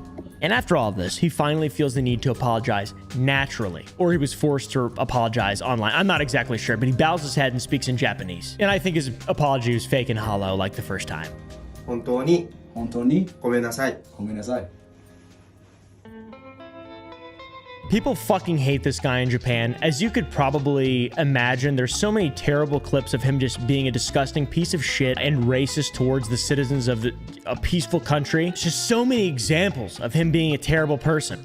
And that led to him getting confronted a few more times. He got slapped. He got punched. He got choked. If there's a circumstance in which those events would transgress naturally again, I would implore that to happen, please. But only if that would happen naturally in a natural scenario. Obviously, I'm not asking for that to happen. If it does happen, and guys, cherry on top, Mr. Johnny Somali gets confronted by a supposed ex-Yakuza member, and he is forced to bow and apologize. That is fucking awesome. But this whole time he says CX in the chat, which is an outdated laughing emoji, meaning he's not actually sorry. People in Japan, Paul Danino, Ice Poseidon, everybody. CX in the chat. Even after being completely fucking humiliated by this guy and this guy and this guy. But yeah, and he's not sorry, dude. He went to Disney World and played a song fucking mimicking Japanese people. And another that just says atomic bomb over and over and over again. And by the way, this guy has a massive community of like 500 people who are just as stupid and offensive as he is. He's just blasting racist music. What a piece of shit. and making fun of the way Japanese people talk? Come on. FYI, Disney has rules against this. All of Johnny's activities are prohibited by King Disney. Look at this. Public transmission of any recording or any kind that may inconvenience other guests. But every time he's fucking confronted, he just says, I'm not live streaming. I'm on a FaceTime call. I want him to get arrested so fucking bad. Genuinely. I cannot believe he hasn't been arrested yet, and Mizzy has. I feel like Mizzy isn't even as bad as Johnny Somali. This whole viral outrage exposure trend makes me the opposite of horny, all right? Makes me sicky-blicky to my stummy-wummy. I don't like it. It's not a laughing moment. So what's Johnny Somali doing right now, guys? Well, at the time of recording this, he's got 100 viewers in Thailand, I think. Johnny is chronically online and maybe one of my least favorite content creators of all time. I think he's done the least to deserve a platform of anyone that I've ever really seen. And in fact, he's done the most to lose his platform, like just disrespecting an entire country consistently. He's in Thailand now. Maybe he'll get arrested like Ice Poseidon. I don't know, dude. So people had had enough of Johnny Somali, and he eventually went to Thailand to get away from his 5-star wanted level from the Yakuza. That was in his Instagram bio. It was a 5-star wanted level. 本当にごめんなさい。ごめんなさい。 He was then found again in Thailand by alleged Yakuza members and said that if he comes to Japan again, he's dead. Kabikicho. Shinjuku. Whoa, what the hell was that? Whether or not they're actual Yakuza members, I don't really care. I don't really have like a database of organized crime groups that I can sift through personnel files. Also, these alleged Yakuza members are wearing some pretty awesome flip-flops. I like their stances too. They're kind of standing funny. They're kind of standing a little unique. I like it. During this man's time in Thailand, you can see just how disgusting and slimy the audience that he's fostered is. They try to get him into some stuff all the time. Some very unique stuff, such as Anonymous sent $2 Agent Black. The Marbella police have wired you $100,000. Great work identifying this felon criminal. We will apprehend him soon. Tell him you need to leave and go home now so we can make the arrest. Okay, here. Who exactly? Right. Which group exactly? No group. Oh my. Chat tried to get someone to beat the shit out of him, which would have been awesome, but I don't condone violence ever in any circumstance ever, unless, no, I'm just kidding, not unless. There's I do not condone violence. Violence is never the answer. Not even from an incredibly long range, nor from a very close quarters range. The dude's head moderator on Discord also added everyone to invite them to watch a drunk girl get naked in a Discord call. Very awesome. Our boy Johnny has been harassing people. That's just what he does. His whole brand is just harassing people and being an absolute degenerate. And whenever people get mad at him, he says that they're racist. That's like his whole shtick, his whole bit. He doesn't have anything else. He's not a very deep creator. That's it. He's never actually really created anything. He's just filmed strangers and then harassed them. I don't understand it, but some people like it. So Johnny would eventually return to Japan after his small visit to Thailand, and he continued his fucking tear. His absolute tear of being awesome and having great publicity and everyone loving him. This is very disgusting. He harassed a Japanese streamer recently called Miyako Doing? Yeah, I'm Johnny Somali. Somali. Yeah, Johnny Somali. Miyako is a Japanese streamer that unfortunately ran into Johnny Somali. I'm the most famous nigga in Japan. What's up? Who are you? You can kind of see her get very uncomfortable and back up when she slowly realizes who this man is. He then says he's on Kick, and Kick people don't like people on Twitch. On Twitch, but don't do that. I'm on Kick. Yeah. Kick, we don't like Twitch streamers on Kick. Okay, then we are not talking. She then responds and says, okay, then we're not talking. Get banned, bitch.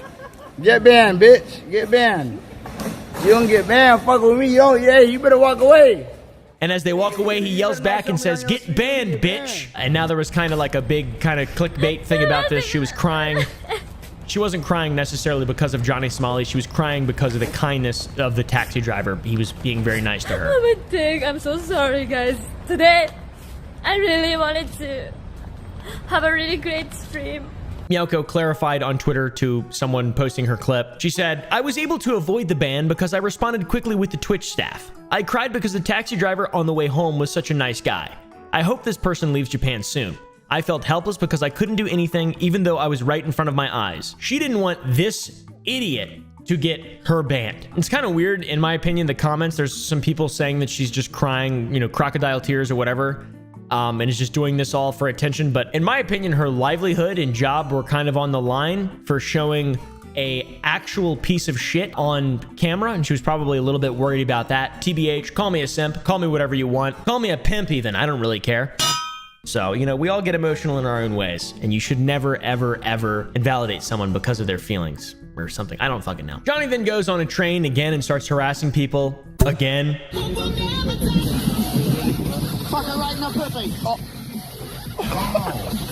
Dude loves disturbing the peace all the time, again and again. He likes blasting loud and annoying music, even though he's been told over hundreds of times to stop by his chat, Japanese citizens, American tourists, etc. Everyone looks very uncomfortable. One woman is even seen covering her ears. Bro, just stop. How is this legal?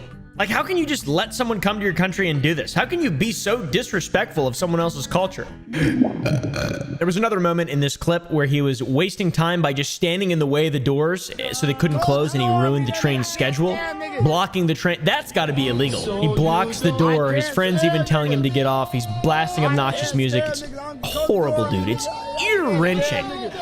You better pull me off this bitch. Me when I'm listening to it. He's just playing this thing for over a minute while there's people around. Just like, what?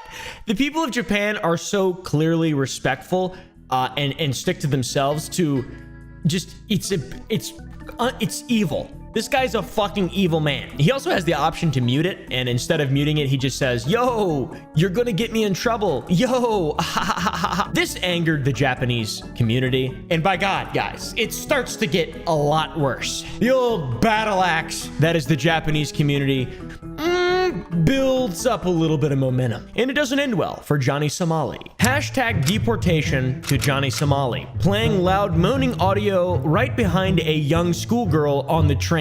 Hashtag deportation, hashtag atomic bomb. I think you would get busted pretty badly if you fafoed in America. I don't really know. It's not a competition to see which country can beat an asshole idiot up faster, but I think that I would recommend trying this in like Dallas, Texas, or Plano, or something like that, or even where I'm from, Virginia or West Virginia. That won't end. It's not going to end well. He's just taking advantage of the respect that these people have for people they don't know. And here we go. The karmic moment, guys. After the constant, incessant harassment by this piece of shit, he decided to join in on another streamer, Gino, who was yelling at people on the street for grabbing his camera. Hey, say that. Don't grab my camera. Don't grab. No, damn it. Just go, you know. You can kind of tell he's instigating here because he calls them a racist ass hoe. Racist asshole. Y'all racist. Y'all racist.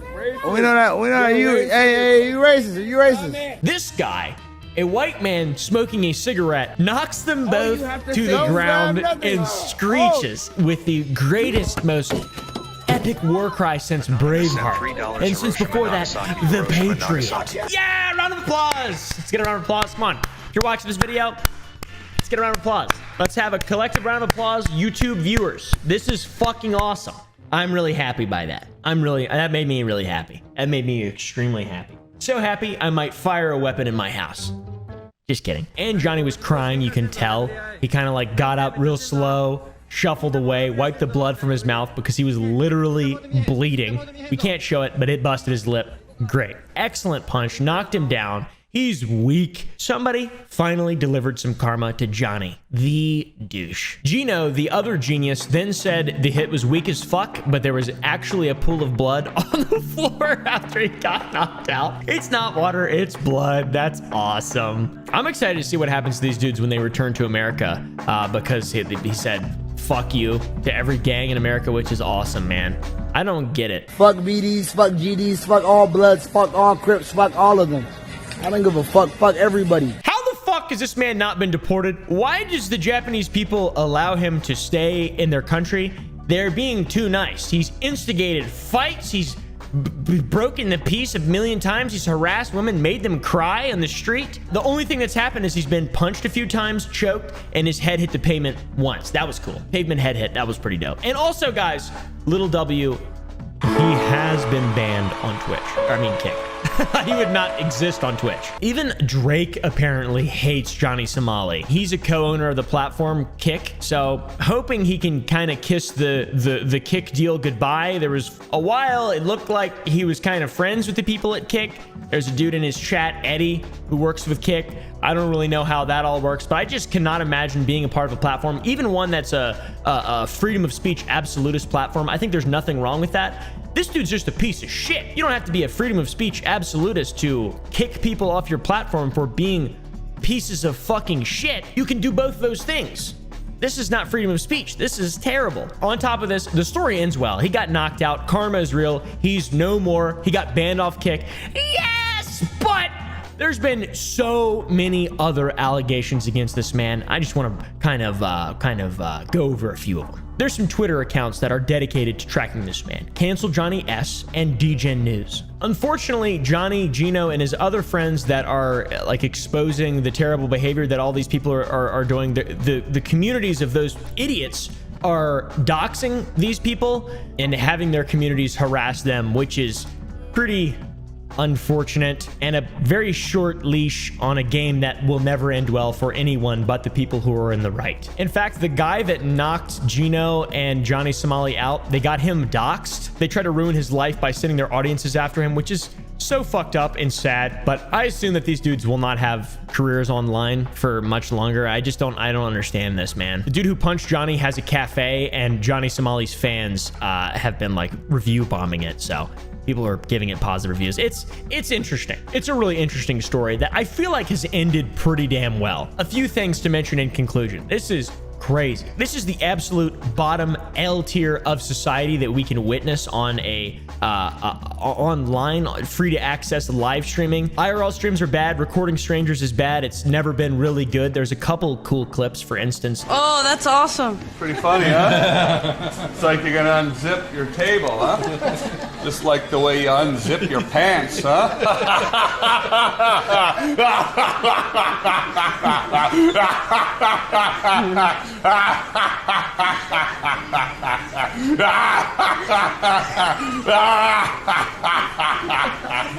Unzip your table, just like how you unzip your pants. Chad, I'm gonna...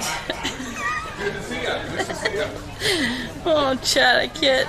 I love that clip. One of my favorite clips. The only example of IRL streaming going well, in my opinion. We got Johnny Somali out here being an absolute piece of shit. Logan Paul got annihilated for going to the suicide forest. Johnny Somali is so much worse. 10 times more disrespectful. 20 times more disrespectful. Dude's drawing pentagrams on pictures and disrespecting the murdered leader of Japan, Shinzo Abe. It's just like unbelievable why this man would be such a person, and even more unbelievable that people would support this guy and watch his content on a consistent basis and not just slow clap when he gets knocked out. Also, shout out to Nax or Bodybag Buford on X or Twitter, whatever the fuck it is, for kind of keying me in on some more interesting stuff in the Discord and letting me know what's up behind the scenes with Johnny Somali. They've been doing some digging a little deeper. So go sub to him. He makes excellent videos. Seems like a really good guy, and help me for nothing in return.